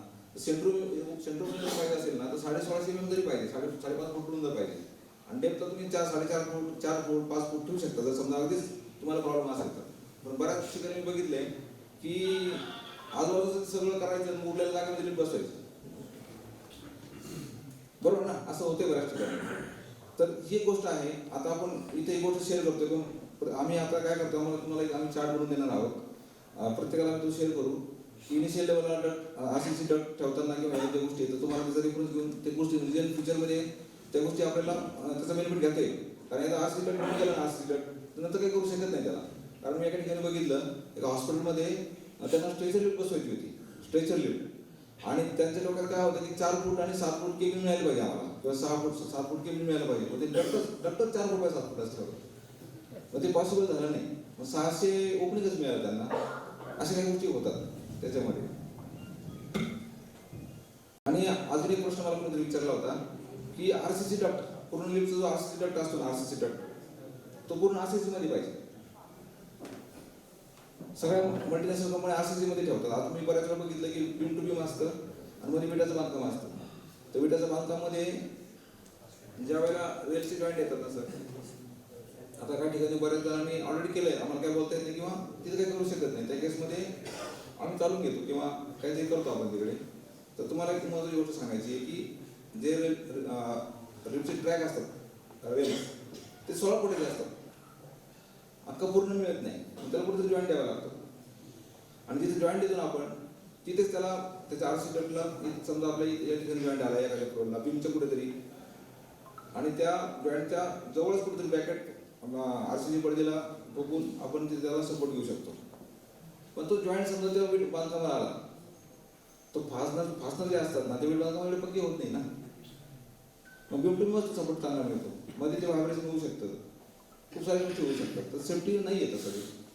मग त्याला चांगलं राहण्यासाठी मग ते केमिकल फासनर वगैरे वापरून, पण तेवढं फुलप्रूफ नाही असं आम्हाला म्हणायचं. आणि अजून एक गोष्ट होती की मग जॉईंट बीम टू बीम आला फक्त, आणि काही ठिकाणी 13 फूट 14 फूट हाईट असते, जिथे 10 फूट आहे 9.5 10 तर ठीक आहे, एका वेळेला तुम्हाला ते मॅनेज होऊ शकतं. पण काही ठिकाणी फ्लोर हाईट 14 फुटाची असते, 13 फुटाची असते. आणि त्यावेळेला जॉईंटमध्ये आला बऱ्याच वेळा काय होतं, मग केबिन आली ना तर ती रेलचे जे पॅरल असतात ते डिस्टन्स वाढू शकतं आणि मग केबिन अशी तुमची होऊ शकते. कदाचित रेल त्या गाईड ट्रॅक असतात, शू असतात, गाईड शू असतात का, ते रेल्वेच्या रेलच्या ट्रॅकमध्ये ते कायमस्वरूपी ती केबिन राहिली पाहिजे, ती बाहेर पडली नाही पाहिजे, हल्ली नाही पाहिजे. पण ते तुमचं ट्रॅक बाहेर गेलं, ते अंतर वाढलं तर ट्रॅक मधून ते शू बाहेर पडू शकतो, म्हणजे फ्री फॉल होऊ शकते तुमची. बरं, अजून एक गोष्ट म्हणतो मला सांगायची होती की सेफ्टी मॅटर्स. बऱ्याच वेळा इक्विपमेंट जेव्हा आणतो आपण तर टेस्टेड असतं का लिफ्टमध्ये, की मशीनच्या तिथं कंट्रोलच्या ऑफिसच्या तिथं बरेच डिव्हाइसेस असतात. जसं आपण म्हणतो की गाडी खूप छान आहे, गाडी खूप छान चांगली पळतीये, पण गाडीची क्वालिटी किंवा सेफ्टी कधी कळतं, ज्यावेळेला इमर्जन्सी ब्रेक दाबायचा वेळ येतो आणि त्यावेळेला ब्रेक नाही चालला लागला तर. कारण आपण लिफ्ट बघतो, हा साहेब तुमचे किती लिफ्ट बसले इथं, तुमच्या मला कोणती लिफ्ट टाकवा, व्हॅलिड क्वेश्चन आहे. आणि हे असंच असायला पाहिजे, बघायला पाहिजे, काय हरकत नाही. पण काय करतो आपण जाऊन तिकडे बटन दाबतो, या फ्लोर येतो, पुढे आवाज येतो का, घासत नाही ना, आवाज मारते का, सगळं एवढं केबिन कशी बसवली काय बसवली एवढंच बघतो ना. अजून काय बघतो सर, बघतो अजून काही बघायला चान्स नसतो आणि बघू नाही शकत, कारण समोर टेक्निकल नाहीच आहे. त्याच्यामुळं त्या गोष्टीवर ठेवतो आणि एक विश्वास पडतो की बाबा याने लिफ्ट बसवली चांगली चालते, बरोबर आहे. परंतु अशा खूप साऱ्या गोष्टी आम्ही बघितलेल्या आहेत तर ते अनसेफ आहेत, ते खूप घातक आहे. कारण आजकाल काय झालं मार्केटमध्ये, जसं मिनरल वॉटरचे प्रोटीन पॅकिंग वॉटर आले ना, तसं लिफ्टच्या खूप साऱ्या कंपन्या आहेत ना, तशा लिफ्टचे प्रोडक्ट बनवणारे पण खूप साऱ्या कंपन्या आहेत. आणि त्याच्यामध्ये काय होतं, मग ते कुठेतरी पेपरवरती मग आम्हाला हा एवढा देतो तेवढा देतो. मग त्या केसमध्ये काय होतं की आम्हाला ते त्या कंपनीला त्या कमी पैशामध्ये ऑर्डर घेतल्यानंतर मग स्वस्त ते काम करून आणायची, आपण लावायची लिफ्ट लावायची, मग त्या केसमध्ये कस्टमरचा जीव धोक्यात जाऊ शकतो. आणि याच्यामध्ये काय होतं सर, लिफ्टचे डोर्स, दरवाजे ऑटोमॅटिक डोर्स, आपण काय करतो स्टेनलेस स्टीलचे दरवाजे असलेली ऑटोमॅटिक डोर आपण लिफ्ट घेतो, आम्हाला सगळं ऑटोमॅटिक पाहिजे. पण आज मार्केटमध्ये खूप सारे कंपन्या आहेत ज्यात ऑटोमॅटिक दरवाजे बनवतात, पण ते तिथे तेवढं वेल इक्विप्ड नसतं. आणि त्याचं जे मेकॅनिझम असतं दरवाजाला उघडण्यासाठी क्लोज करण्यासाठी जे मेकॅनिझम असतं ना, तेवढं ते फुलप्रूफ नसतं. त्याच्यातून होतं काय होतं, मग दरवाजामध्ये अडकतो, आवाज मारतो, तर आवाज मारतो, त्याला स्क्रॅचेस पडतात. एवढं सगळं स्टेनलेस स्टील वापरलेलं असतं, SS304 असतं, काही ठिकाणी ते गोल्डन असतं, रोज गोल्ड असतं, डिझाईनचं असतं. त्या केसमध्ये स्क्रॅच पडले तर चालत नाही ना. बरोबर आहे की नाही? हा, अजून एक गोष्ट सांगायची मला की लिगल डॉक्युमेंट्स, लायसन्सिंग हा खूप महत्त्वाचा पार्ट आहे. आणि हे लायसन्सिंग आहे आणि सेफ्टी मॅटर्स. आता खूप सारे नॉन टेक्निकल लोक काम करायला लागलेले आहेत, त्याच्यामुळं मग खूप सारे इन्स्टॉलेशन होतात आणि मग खूप सारे ॲक्शन व्हायला लागले. गव्हर्नमेंटने सुद्धा खूप स्ट्रिक्ट केलेलं आहे आणि त्याच्यावर अंकुश ठेवायला सुरुवात केली. त्याच्यामुळे आता जे प्रॉपरली लावतात किंवा त्यांच्यावर टेक्निकल नॉलेज आहेत ना, अशा लोकांकडून बसून घेणं खूप इम्पॉर्टंट आहे. लायसन्सिंग जो पार्ट आहे ना, लायसन्सिंग पार्टसाठी आपल्याकडे डॉक्युमेंटेशन जे आहे, सुरुवातीला जेव्हा लिफ्टची ऑर्डर आपण घेतो किंवा देतो त्यावेळेला सगळ्यात पहिलं म्हणजे डॉक्युमेंटेशन करून आपण ते द्यायला पाहिजे. सुरुवातीलाच आपण त्याची परमिशन घेतली पाहिजे. बऱ्याच वेळा आम्ही लोकांना म्हणतो साहेब की डॉक्युमेंट तुम्ही द्या आणि परमिशन घेतल्यानंतर आपण ते करू, काय फरक पडत नाही. बाकीच्या लोकांनी मागितले नाही आम्हाला, तो लिफ्ट लावतो, तुम्हाला काय लावायला प्रॉब्लेम आहे? काय अडचण नाही, लिफ्ट लावून झाल्यानंतर पण आपण लायसन्स घेऊ शकतो. पण जसं बिल्डिंगमध्ये तुमचं परमिशन असतं, तुमचं बिल्डिंग बांधताना तुम्ही परमिशन घेतल्याशिवाय काम चालू करू शकता?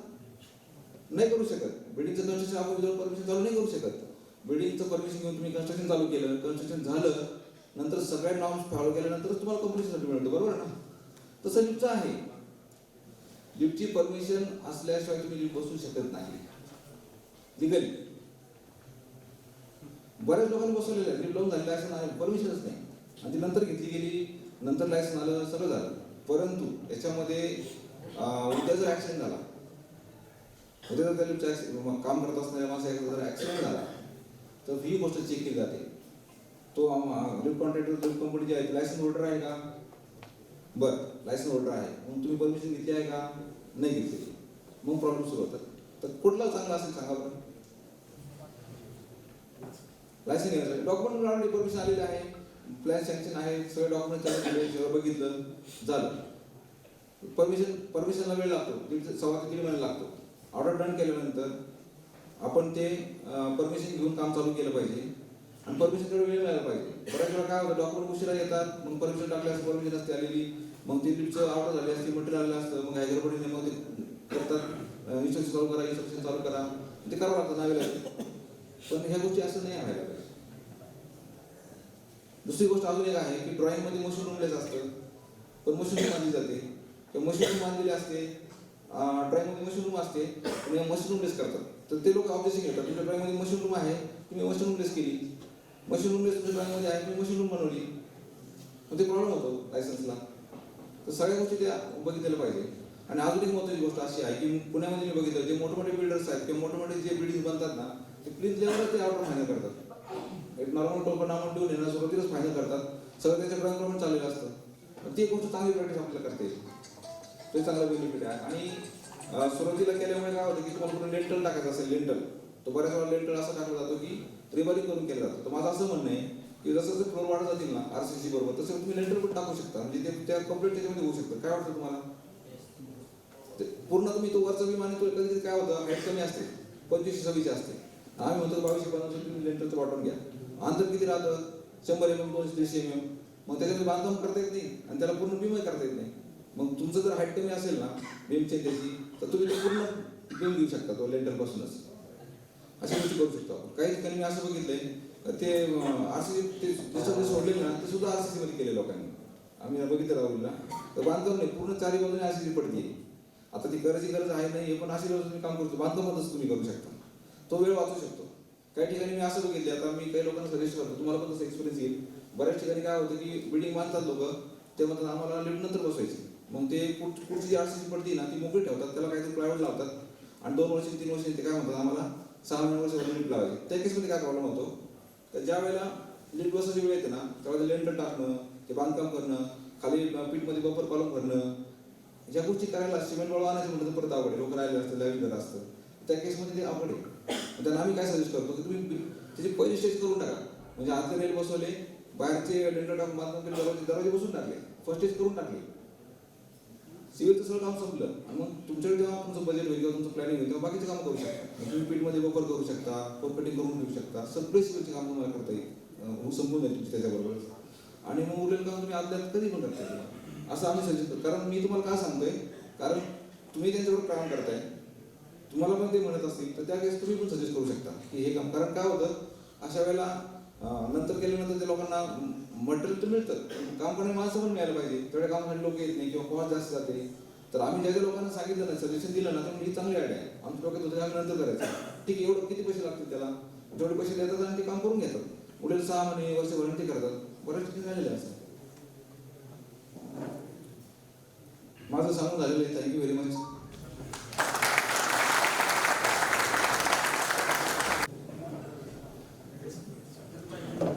Want to keep your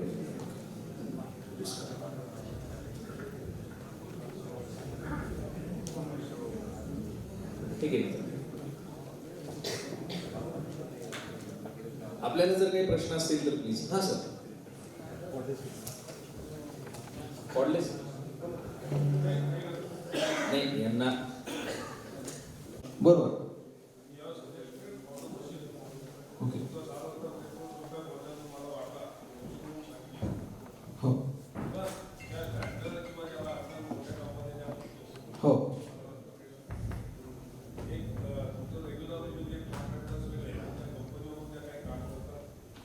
बरोबर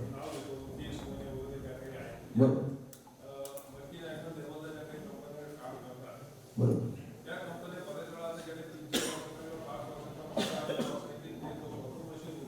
बरोबर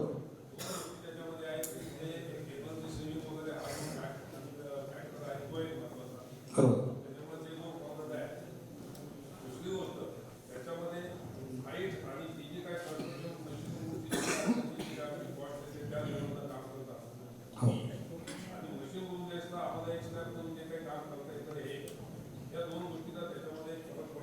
बरोबर.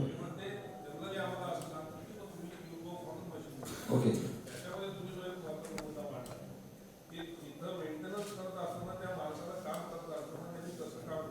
बरोबर. या जेव्हा स्टँडर्ड कंपन्या हे सगळ्या गोष्टी जेव्हा मशीन बेसला जा असं सांगतात, या सगळ्या गोष्टीचा त्यांनी 100% विचार केला असेल. बरोबर. तुम्ही असं का सांगितलं की you go for the machine room and not for the machine? Okay. आता तुमचा जो शेवटचा प्रश्न आहे तो अगदी महत्त्वाचा आहे आणि ही गोष्ट मला सांगायला आवडेल. जेव्हा मल्टीनॅशनल कंपन्या हे करतात त्यांच्याकडे तेवढे इक्विपमेंट असतात, तेवढे त्यांच्याकडे ठरलेलं असतं की आपण हे कसं मेंटेन करू शकतो. पण ज्या अदर कंपन्या आहेत त्या वेळ इक्विपमेंट नसतात, त्यांच्याकडे तेवढं ती सिस्टम नसते त्याला मेंटेन करण्यासाठी. मग त्या केसमध्ये हा प्रॉब्लेम होतो, पहिली गोष्ट. दुसरी गोष्ट अशी आहे की एनर्जी सेव्हिंग. माझं म्हणणं आहे की ती जी मशीन आहे ना, मशीन रूमला वापरणारी मशीन, तीच मशीन तिथे ठेवायची. आता जी ओल्ड व्हर्जनवाली मशीन आहे ना ती आता बंदच होणार आहे. आता सगळ्या त्याच मशीन आलं आणि त्यात कॉस्ट कमी होत चालली. त्याच्यामुळे आता माझं असं म्हणणं आहे की जी गेअरलेस मशीन म्हणतात, क्लोज लूप फीडबॅकवाली मशीन जी म्हणतात ना, तीच मशीन पुढे होणार आहे, चालणार आहे आता. आणि तीच चांगली मशीन आहे. त्याच्यामध्ये तुम्हाला एनर्जी सेव्हिंग होतं, स्मूथ परफॉर्मन्स येतो आणि ती क्लोज लूप फीडबॅक असल्यामुळे तुम्हाला सेफ्टी पण करता येतं. आणि तीच मशीन फक्त स्लॅबवर ठेवायची. दुसरा तुमचा जो पॉईंट आहे कॉस्टिंगचा, तर तुमचा जो मध्ये स्लॅब आहे ना, तो मधला स्लॅब, त्याची कॉस्ट जी आहे ना, तर ती कॉस्ट तुमच्या आता ते मशीनचं जे तुम्ही जे म्हणताय मशीन जेव्हा मशीन आपण तिथे ठेवतो ना, त्याला ती मेकॅनिझम करावं लागतं मशीन ठेवण्यासाठी. त्याला खर्च येतोच की. मग तो खर्च त्या मशीनच्या लिफ्टच्या कॉस्टमध्ये लावलेला असतो.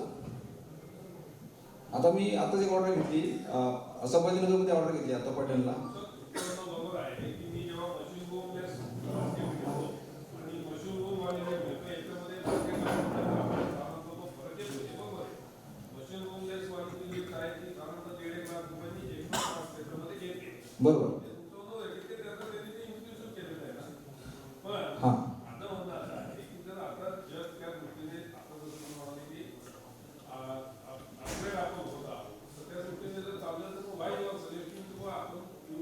नाही, अपग्रेडच बोलतोय मी. माझं म्हणणं काय, मी अपग्रेडच बोलतोय. माझं काय म्हणजे तुमची जी लिफ्ट आहे ना, जी मशीन रूमची जी लिफ्ट आहे ना, सगळे इक्विपमेंट तेच राहणार आहे, चेंज नाही होणार आहे. इक्विपमेंट सेम, सगळं सेम. फक्त तुमचं मशीनचं फाउंडेशन जे आहे ना, फाउंडेशन ते स्लॅबवर घ्या, असं एवढंच म्हणणं आहे माझं. आणि तुम्हाला लिफ्ट रूम त्या केसमध्ये जेव्हा बघा, तुम्हाला एक महत्त्वाची गोष्ट सांगतो की मशीन रूमची जी लिफ्ट आहे ना, त्याला मशीन कंपल्सरी गेअर्ड असते किंवा गेअरलेस पण असू शकते. आता लिफ्ट डिपार्टमेंटचं काय म्हणणं आहे की ज्यावेळेस तुम्ही मशीन रूम स्लिप करत नाही ना, मशीन रूम स्लिप करत नाही, तर तुम्ही मशीन रूम वाली बनवता, त्यावेळेला तुम्हाला compulsory 7 foot by 8 foot by 8 फूटची करावी लागते. पण ज्या वेळेला तुम्ही गेअरलेस मशीन वापरता ना, त्यावेळेला तुम्हाला ते रिस्ट्रिक्शन नाही आहे. तुम्हाला रिस्ट्रिक्शन काय आहे की फक्त ती मशीन रूमलेस पाहिजे. तुम्ही मेन्शन करा की मशीन रूमलेस लिफ्ट आहे, मग तो जो गॅप आहे ना 4 फुटाचा असं चालतो. आणि तो जो साईडचा जो आहे ना, डग तुमचा समजा 5 फुटाचा 5 फुटाचा असेल, त्याची विड्थ आणि डेप्थ ती असली तरी चालेल आणि 4 फूट हाईट असेल चालेल, तुम्हाला गव्हर्नमेंट त्याच्यावर ऑब्जेक्शन घेत नाही, कारण तुम्ही गेअरलेस मशीन वापरलेली आहे. तर माझं म्हणणं आहे की थोडंसं हाईट वाढेल, तुमची कॉस्ट तुम्ही 1.5 लाख म्हणता ना, एवढी कॉस्ट जात नाही त्याच्यामध्ये, कारण तुम्ही मशीन रूम खूप मोठी बनवली 8 फूट बाय 8 फुटाची ना, तर तुमची कॉस्ट जास्त येते.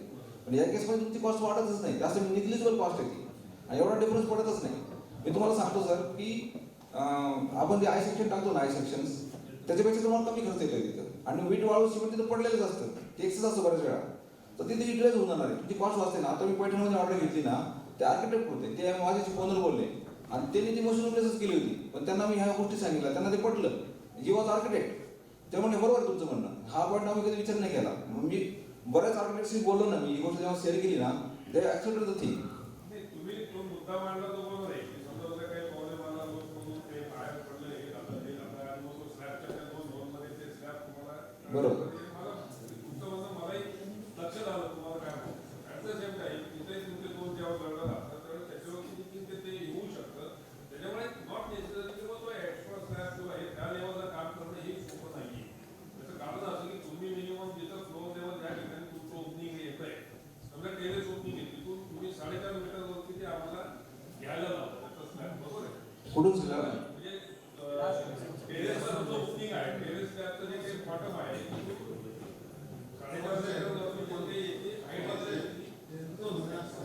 टेरेस स्लॅब पासून, टेरेसच्या स्लॅब पासून आहे ना, तिथून आम्ही काय म्हणतो तुम्हाला की 1200 आणि वरती 4 म्हणजे किती होतं ते 8 फूट जाते समजा. 4.5 मीटर गरजेने ज्या काही स्टँडर्ड कंपन्या कोणत्या ज्या काही कंपन्या आहेत, टेरेसचं समजा टेरेस लेवलला वाढलेली ओपन होणार आहे, त्यापासून 4.5 मीटरवरती तुम्ही आम्हाला घ्यायला लावला तर टॉप स्लॅब, बरोबर. बरोबर आहे का? म्हणजे विच इज अबाउट 15 फीट. तिथं काम करणं आणि पुन्हा डबल स्लॅब आहे.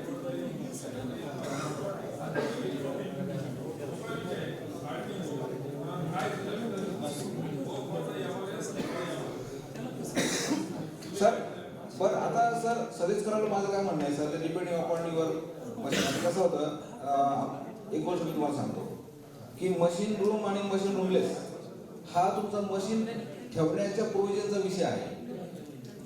त्याने तुमची मशीन चेंज होते किंवा मशीनचं काय डिफरन्स असं नाही आहे. त्याच्यामध्ये 2 असं गेअर्ड मशीन आणि गेअरलेस मशीन, तो विषय येतो. ज्यावेळेला तुम्ही गेअर्ड मशीन वापरता तेव्हा तुम्हाला कंपल्सरी मशीन करायला पाहिजे, आणि गेअर्ड मशीन सुद्धा मशीन रूमलेस होतं, आणि गेअरलेस मशीनला सुद्धा तुम्ही मशीन रूम बनवू शकता.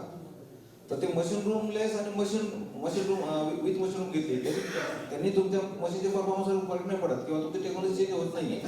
तर माझं असं म्हणणं होतं की तुम्हाला हाईट रिस्ट्रिक्शन नसतील, तुमच्या हाईट रिस्ट्रिक्शन नसतील आणि तुम्हाला करणं पॉसिबल असेल तर go for it. I am suggesting, I am not compulsory. म्हणजे असे पण ठिकाणी काही लोकांना मी ऍक्सेप्ट सांगितलं ना की असं करा, त्यामुळे ते बरे असं म्हणजे ओके, काय प्रॉब्लेम नाही. कारण काय होतं तुम्हाला सांगतो सर, एक महत्त्वाची गोष्ट सांगतो, आपण लास्ट लँडिंगला उभा आहोत बरोबर, आणि फॉरेन कंपनी काय करतात, तिथेच लँडिंग डोर असतो तुमचा आणि आतमध्ये कुठेतरी मशीन ठेवतात. तर त्या माणसाला तिथे जायचं म्हटलं ना पॉसिबल नाही. आणि तुम्हाला अजून एक गोष्ट सांगतो महत्त्वाची, जर तुम्ही आता तुम्ही फॉरेनच्या कंपन्या बोलताय, जर भारतीय कंपन्या त्या कंपन्या तुम्ही लिफ्ट लावताना तर गिअरलेस लिफ्ट लावणं हे रिस्की आहे.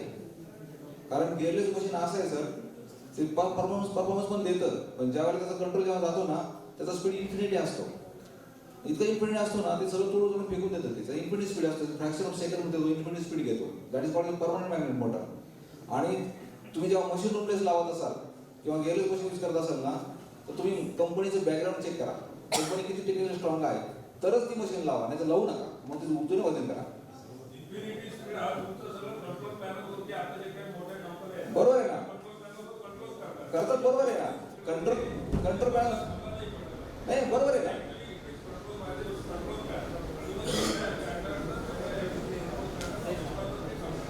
हां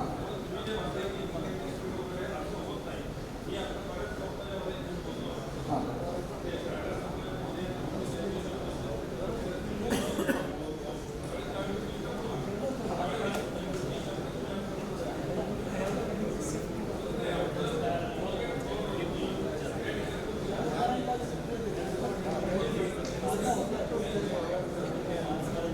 हा, मला काय म्हणायचं सर, कंट्रोलवरती आपण कंट्रोल करतो बरोबर आहे, परंतु त्याला हँडल करणारा माणूस असतो, त्याला हँडल करणारा जो माणूस आहे ना सर, तो स्किल्ड पाहिजे.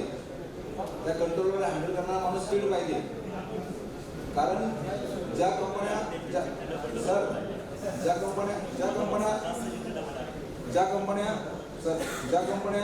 कंपन्या मशीन रूमले स्लिप लावतात किंवा गेअरलेस मशीन लावतात ना, मोठ्या मोठ्या कंपन्या, त्यांनी ती प्रिकॉशन घेतलेली असते. त्यांच्याकडे तो माणूस स्किल्ड असतो, त्याला तो कंट्रोल करतो. पण अदर दॅन दोज कंपनीज, जेव्हा तुम्ही ती गोष्ट घेता ना, तर त्याला लावणारा जो कंट्रोलर आहे ना, तो किती प्रोन आहे ही गोष्ट बघा सर. कारण आम्ही त्याच्यावर काम केले 12-13 वर्ष. कारण आम्ही ते बघितलं की हे हरळ गोष्ट आहे की समजा कंपनीचं मशीन चांगलं आहे, ते कंट्रोल चांगलं आहे, पण त्याला हँडल करणारा माणूस किती कपडला आहे हे बघणं गरजेचं आहे. मला कोणाला पुटडाऊन नाही करायचं आहे, परंतु त्या गोष्टी होऊ शकतात. जर झाल्या तर मग कठीण असते. तुम्हाला एक्सपिरियन्स चांगला आहे, व्हेरी गुड. आणि तुम्ही खूप महत्त्वाचे प्रश्न मला सांगितले, त्याच्याबद्दल मला चांगलं वाटतं तुमच्याकडे, कारण तुम्ही हा क्वेश्चन मांडला. पण ह्या गोष्टी नुसत्या आल्या आणि फॉलो केल्या असं पण नाही व्हायला पाहिजे. नुसत्या आल्या आणि ते फॉलो पण नाही व्हायला पाहिजे. त्या गोष्टी बघितल्या पाहिजे. कारण उद्या असं बनवू शकतं की एखादी बसवली, पण त्याला मेंटेन करणारा दुसरा आहे, पण तो दुसरा मेंटेन करणारा जो माणूस आहे ना, तो तेवढा वेळ करून नसेल ना, त्यावेळेस तुम्ही काय करणार? बरोबर चुकीचं आहे. कंट्रोलर आहे, म्हणजे एखाद्या माणसाला तुम्ही दुसऱ्या माणसाला मेंटेनन्स करायला दिली आणि त्या माणसाने त्या कंट्रोलमध्ये गडबड केली आणि ती मशीन कंट्रोल झाली, त्यावेळेस काय करू शकतो आपण? नाही काय करू शकत सर. जोपर्यंत तुमची लिफ्ट लावली आहे, माझी रिस्पॉन्सिबिलिटी आहे आणि तोपर्यंत मी तुमची कमिटमेंट घेऊ शकतो किंवा तुमची रिस्पॉन्सिबिलिटी घेऊ शकतो. पण ते अजून दुसऱ्याकडे गेली त्याला कंट्रोल नाही होणार. Any question?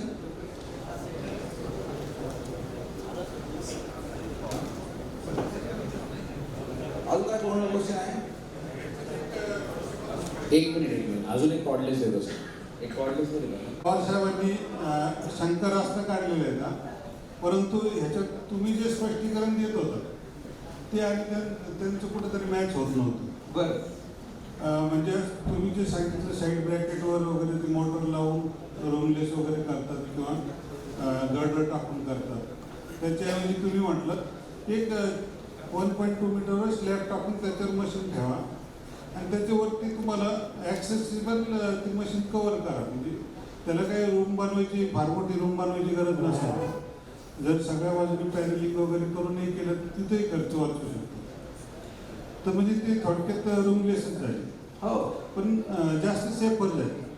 कारण जर पुलीवरनं केबल वगैरे विसरली तर ती स्लॅबला अडकून सेफ्टी होऊ शकते. म्हणजे तुम्ही थोडक्यात तो मध्यम मार्ग सांगितला. तर म्हणजे ह्याच्यात फार म्हणजे तीच गिअरलेस मोटर वगैरे वापरून तिथं आपलं कमी खर्चात रूमचा खर्चही कमी होईल आणि सेफ्टी पण राहील असं मला दोन्ही वाटतं. बरोबर. म्हणजे त्या दृष्टीने तुम्ही स्पष्टीकरण करा की किती मोठी रूम बांधायची गरज नाही त्याचं, त्या प्रकारे जर केलं तर. बरोबर. म्हणजे माझं काय म्हणणं आहे की मोठी रूम बनवण्याची गरज नाही, कारण ती नियमात बसते. कारण ड्रेनेज मशीन जेव्हा वापरतो ना आपण, त्याला मशीन एवढंच होतो, मग गव्हर्नमेंटचं डिपार्टमेंट जे ना ते ॲक्सेप्ट करतं की ड्रेनेज मशीन आहे, एवढी रूम चालेल, आम्हाला काय प्रॉब्लेम नाही, कारण तुम्ही त्याला चांगला ॲक्सेस दिलेला आहे. पण ते बरं आहे आणि ते पण आमचं असं फोर्सफुल सजेशन नाही आहे, पण ते बेनिफिशियल असं मला म्हणायचं. हॅलो, रूमची बनवायची ना सर, तुमचा जो डक्ट असतो साहेब, ती जी रूम आहे ना, तुमचा जो डक्ट असतो ना, ती एवढी साईज ठेवायची. आता तुमचा डक्ट मगाशीच मी तुम्हाला सांगितलं होतं की 5 फूट बाय 5 फूट डक्ट असेल ना, ती लांबी रुंदी तेवढीच असेल. हाईट फक्त तुम्हाला आपली 4 फूट सफिशियंट आहे. तोच आहे. बस तेवढं सफिशियंट आहे. कारण त्या ठिकाणी तुम्ही गेड मशीन नाही बसू शकत नाही, कारण गेड मशीन हाईटच एवढी असते आणि त्याला मेंटेन करणं आवड आहे. आणि तशी मशीन लावली आणि लिफ्टच्या डिपार्टमेंट बघितलं तर तुम्हाला ती लिफ्ट चालू दे ना, तेव्हा लिफ्ट बंद करा, याला मशीन बांधा. पण त्या ठिकाणी मी गेडलेस मशीन बसवली ना, तेवढी हाईटला ते ॲक्सेप्ट करतो, काय प्रॉब्लेम नाही. तर ते मेन्शन करावं लागतं की ही मशीन रूमलेस आहे, एमआरएल आहे, असं मेन्शन करावं लागतं. Hello, anybody? थोडा आवाज बसलाय, थोडं costing wise. Hello, machine room, roomless machine room आणि रूमलेस मशीन, तर थोडं कॉस्टिंग वाईज सांगा ना मला. आपली साधारण 5 पॅसेंजरचे आहे, SS मध्ये आणि US मध्ये साधारण किती डिफरन्स होतो, थोडं कॉस्टिंगचं संदर्भ द्या. ग्राउंड प्लस किती? G+3 समजा. G+3 साधारणतः machine stainless steel machine, stainless steel lift असेल आणि MS हॉट वॉटर लिफ्ट असेल, साधारणतः G+3ला 70-80 हजाराचा फरक पडतो. आणि मशीन रूम आणि मशीन रूमलेस वाले गेड आणि गेलेस मध्ये पण 70-80 लाखापर्यंत फरक जाऊ शकतो तुम्हाला.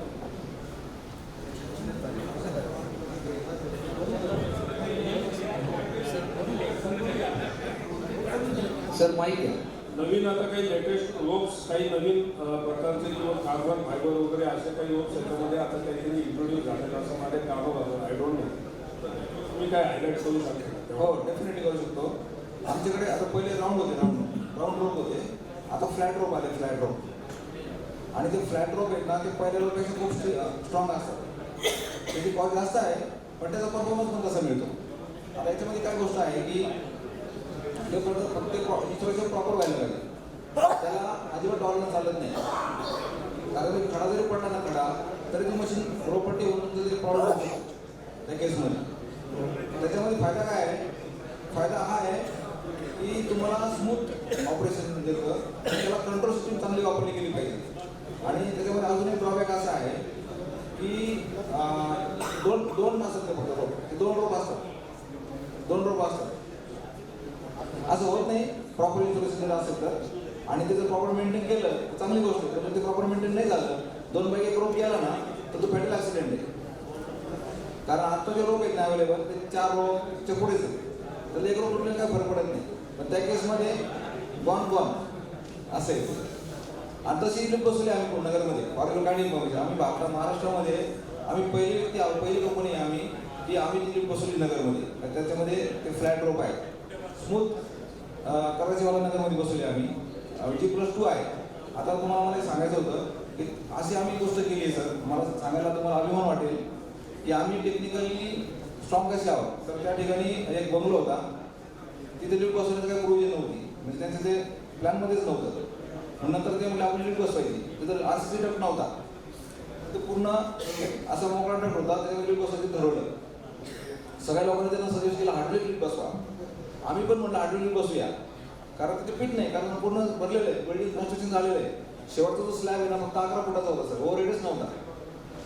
मग आम्ही त्यांना हार्डवेअर कोटेशन दिलं होतं. पण तोपर्यंत आमचा बराच स्टडी झाला. जेव्हा ऑर्डर फायनल करायची वेळ आली त्यांना आम्ही सजेस्ट केलं की सर आपण हार्डवेअर लिफ्ट नको लावायला.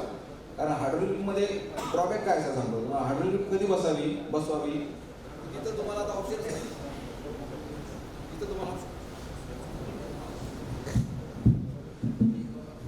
आपल्याला ऑप्शनच नाही आहे. खाली फिट नाही आहे, वरती ओव्हरहेड कमी आहे, त्या केसमध्ये आपण हार्डवेअरला जाऊ शकतो. परंतु आम्ही अशी लिफ्ट बसवतोय किंवा आता आमच्याकडे असं ऑप्शन अवेलेबल आहे. त्या केसमध्ये आम्ही तुम्हाला इलेक्ट्रिक वरती जी मशीन बसते गेअरलेस ती मशीनचं तुम्हाला आम्ही लिफ्ट देऊ शकतो.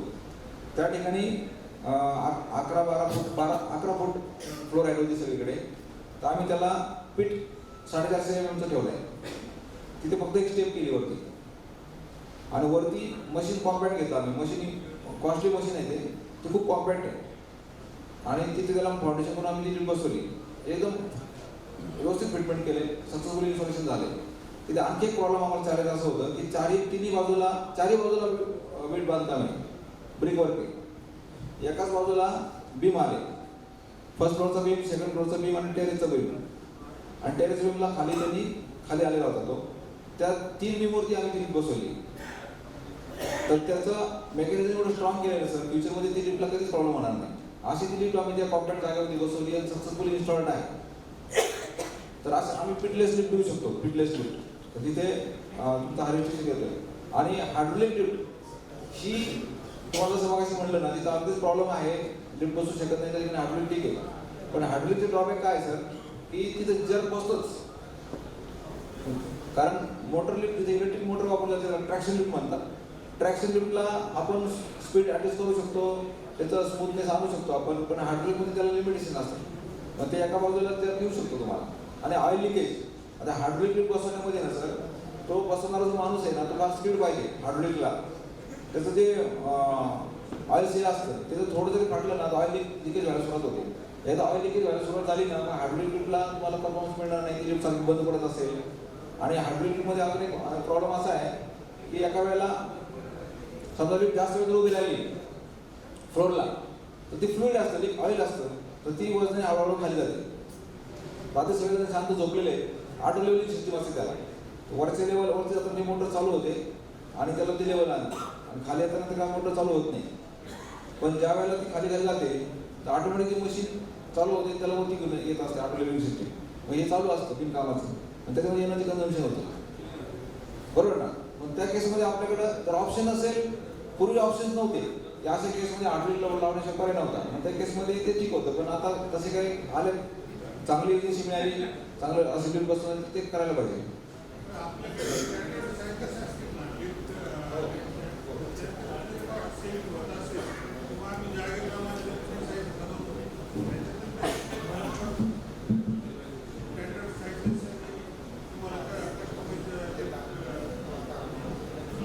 नुसार बरोबर आहे. कॉस्ट मध्ये आता तुमची कॉस्ट किती बसेल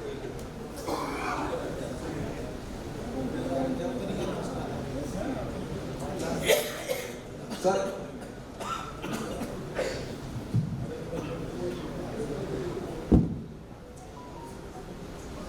लिफ्टचं डट म्हणताय ना तुम्ही, लिफ्टचं डट वगैरे. काय होतं सर तुम्हाला लिफ्ट अजून एक तुम्हाला मुद्दा सांगायचा आहे मला. तुम्ही सुरुवातीला आरसीसी उभं करण्या अगोदर जर कस्टमरची गोष्ट जर क्लिअर केली ना, तर लिफ्ट कोणत्या टाईपची बसवायची तुम्हाला आणि तुम्हाला किती ओपनिंग पाहिजे त्याच्यावर ठरेल ते.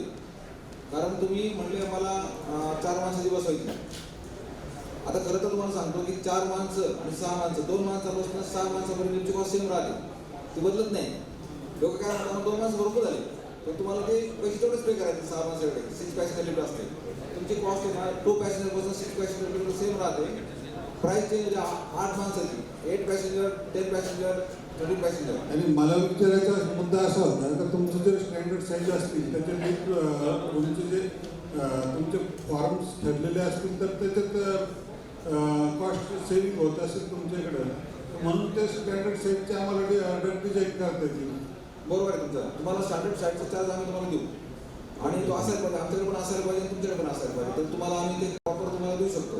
म्हणजे 2 पॅसेंजर असेल, 4 पॅसेंजर असेल, ओपनिंग किती पाहिजे ते पण आपण मेन्शन करू. जर तुम्हाला 700 ओपनिंग पाहिजे असेल तर किती ठेवायचा, 600 ओपनिंग तुम्हाला सेंटर पाहिजे असेल तर किती ठेवायचं, हे सगळं तुम्हाला आम्ही देऊ. कारण काय होतं की आपण बऱ्याच वेळा काय होतं 4 पॅसेंजर 6 पॅसेंजर असं पकडतो, पण मग नंतर ओपनिंगवर प्रश्न येतो. ओपनिंग त्यावेळेला मग सेंटर ओपनिंग पाहिजे असतं काही लोकांना. सेंटर ओपनिंगला काय होतं सर, तुम्हाला एक एक्झाम्पल सांगतो. एसटी डाटाची PDF तुम्ही आम्हाला शेअर करा, आम्ही ती सगळ्यांपर्यंत पोहोचू. बरोबर, चालेल. मला अजून एक गोष्ट शेअर करायची तुमच्याबरोबर की आपण ज्या वेळेला ओपनिंग 700 घेतो, 700 mm तर 700 mm ओपनिंग आणि त्याचे पॅनल 2 इकडे साईडला जातात, तिकडे जातात, बरोबर ना. आणि 350 इकडं 350 इकडं, टोटल किती झालं ते 1400 झालं. 1400 व्यतिरिक्त तुम्हाला अजून पुढे रनिंग क्लिअरन्स पाहिजे. रनिंग क्लिअरन्स पाहिजे नाही. बरं, तुमची पडती जी आहे ना ती एका लाईनमध्ये येत नाही, ती 50 mm आउट होऊ शकते, 50 mm आतमध्ये येते. बाहेर गेली तर काही प्रॉब्लेम नाही, पण आज आली ना ते कमी होऊन जातं ना रनिंग क्लिअरन्स, बरोबर की नाही. त्या गोष्टी मॅटर करतात.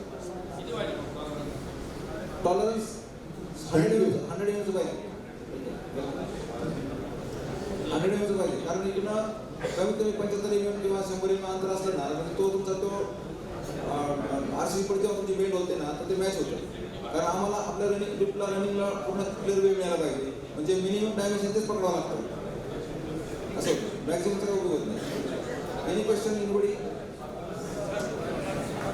बरोबर.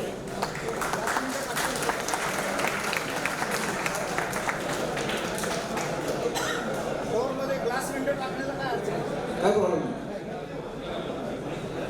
आता काय होतं सर तुम्हाला सांगतो, बिल्डिंगची हाईट फ्लोअर कमी असतील फ्लोअर तर तुम्हाला क्लास तुम्ही घेऊ शकता, पण खूप हायराईज बिल्डिंग असेल ना तर क्लास अलाउड नाही. कारण काय होतं सर, जेव्हा हायराईज बिल्डिंग असतात सर, हायराईज बिल्डिंग जेव्हा असतात ना त्याला रिस्ट्रिक्शन असतात, फायर रेट बसवायला लागतात. 24 मीटरच्या वरती गेलं ना 24 मीटरच्या वरती तुम्हाला फायर रेट बसवायला लागतात. फायर रेटमध्ये काय होतं, दरवाजे फायर रेट असायला लागतात. फायर रेट मग फायर रेटला विजिट ठेवून चालत नाही, ते बंद असतात. तुम्ही बऱ्याच बघितलं असेल, दरवाजे बंद असतात, ते ग्लास ठेवून चालत नाही. कारण ते 2 तास तुम्हाला ते सस्टेन केलं पाहिजे फायरला त्याने. आणि स्पीडचे पण रिस्ट्रिक्शन असतात, त्याला फायर रेट कंपल्सरी आहे.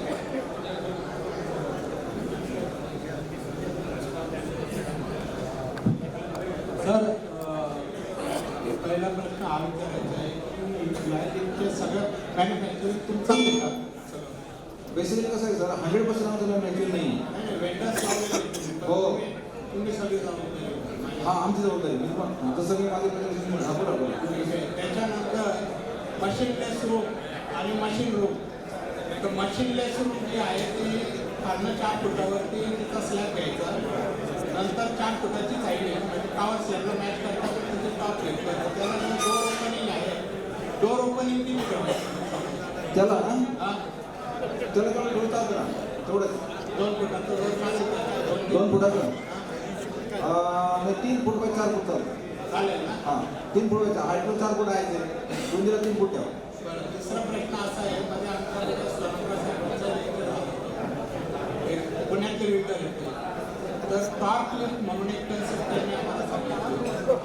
जितकं पॅसेंजरचं वजन असेल त्याप्रमाणे लाईट बिल कमी जास्त होत असतं. तसं काय प्रकार आहे का तुमच्याकडे? त्यांनी त्यांच्या तिथं प्रोजेक्टला बसवलेले बरं टॉर्क लिफ्ट हॅलो, तसं काय कन्सेप्ट आहे? एक 2 मिनिटं मी फक्त इंटरप्ट करतो. कार्यक्रम अजून संपलेला नाही आहे.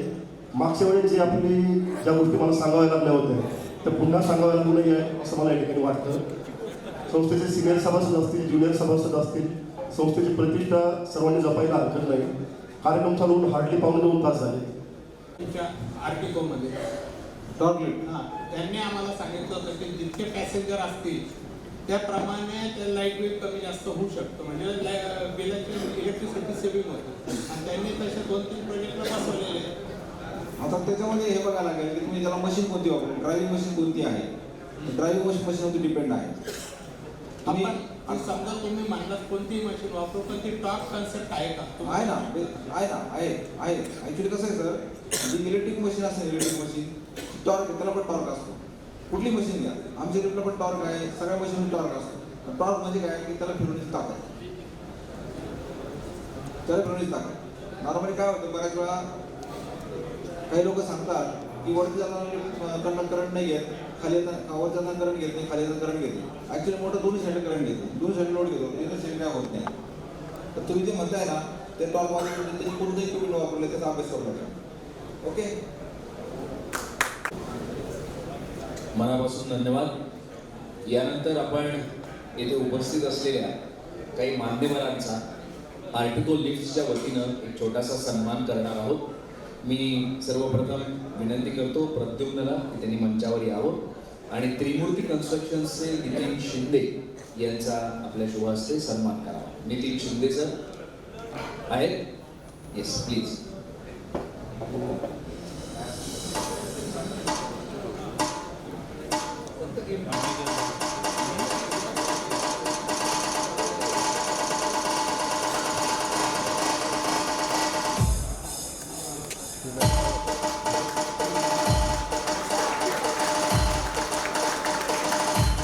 यानंतर संग्राम पाटील यांना विनंती करतो की त्यांनी सुमन कन्स्ट्रक्शनचे संजय बारस्कर, नवनाथ काकोरे साहेबांचा पण आपण इथे सन्मान करणार आहोत.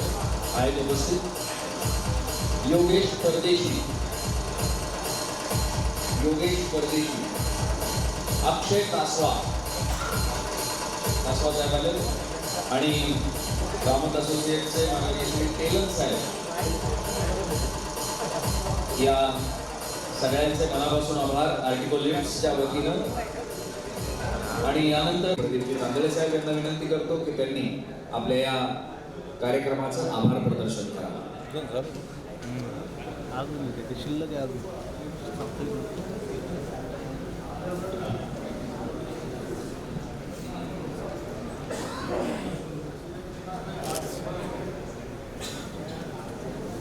आज या ठिकाणी Artico lifts, lift elevators and car parking system by Artico lift या विषयावर श्रीकृष्ण गोबर्णे सर यांनी अतिशय चांगलं आणि मार्गदर्शन आपल्या संस्थेच्या सर्व सभासदांना केलं आहे.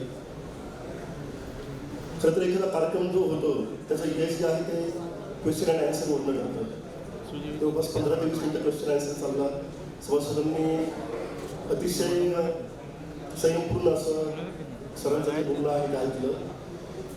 खरं तर श्रीकृष्ण सर एक ज्ञानाचा भंडार आहे. आतापर्यंत कंपन्यांच्या बाबतीत बऱ्याचशा कंपन्यांचे जे रिप्रेझेंटेटिव्ह असतील त्यांच्याशी मी बोललो, चर्चा केली आहे. पण सरांचा जो ग्राउंड वर्क अप्रोच जो आहे, नगरविषयीचा त्यांचा जो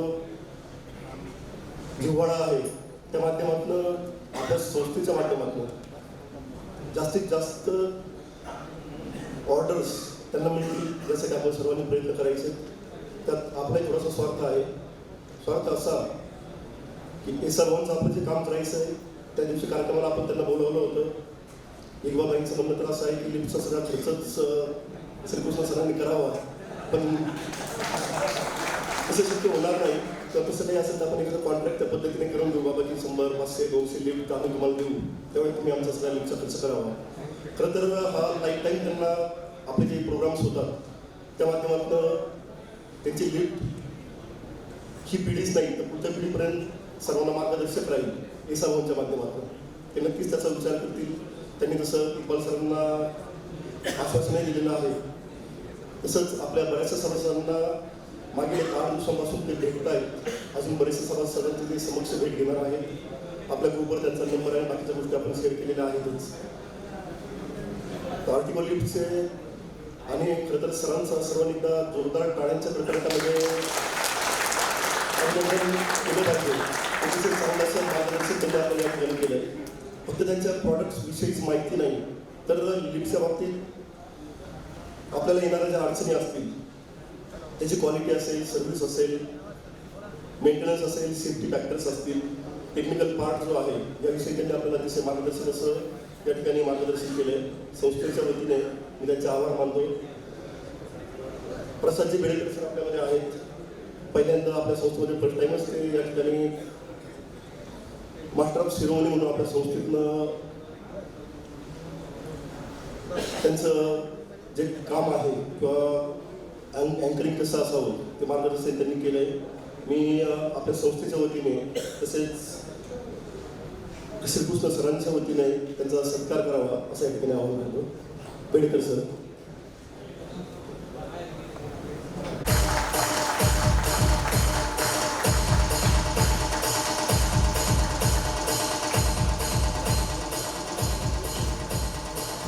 सरांचे प्रॉडक्ट्स वापरलेले आहेत. आपणही ते प्रॉडक्ट्स नक्कीच वापरावेत असं संस्थेच्या वतीने मी या ठिकाणी सर्वांना आवाहन करतो. हॉटेल मॅनेजमेंट आज या कार्यक्रमा ठिकाणी सर्व सभासदांनी जास्तीत जास्त उपस्थिती दर्शवली त्या सर्वांचे संस्थेच्या वतीने मी शेवटी आभार मानतो आणि अध्यक्षांच्या परवानगीने कार्यक्रम संपला असं जाहीर करतो. धन्यवाद.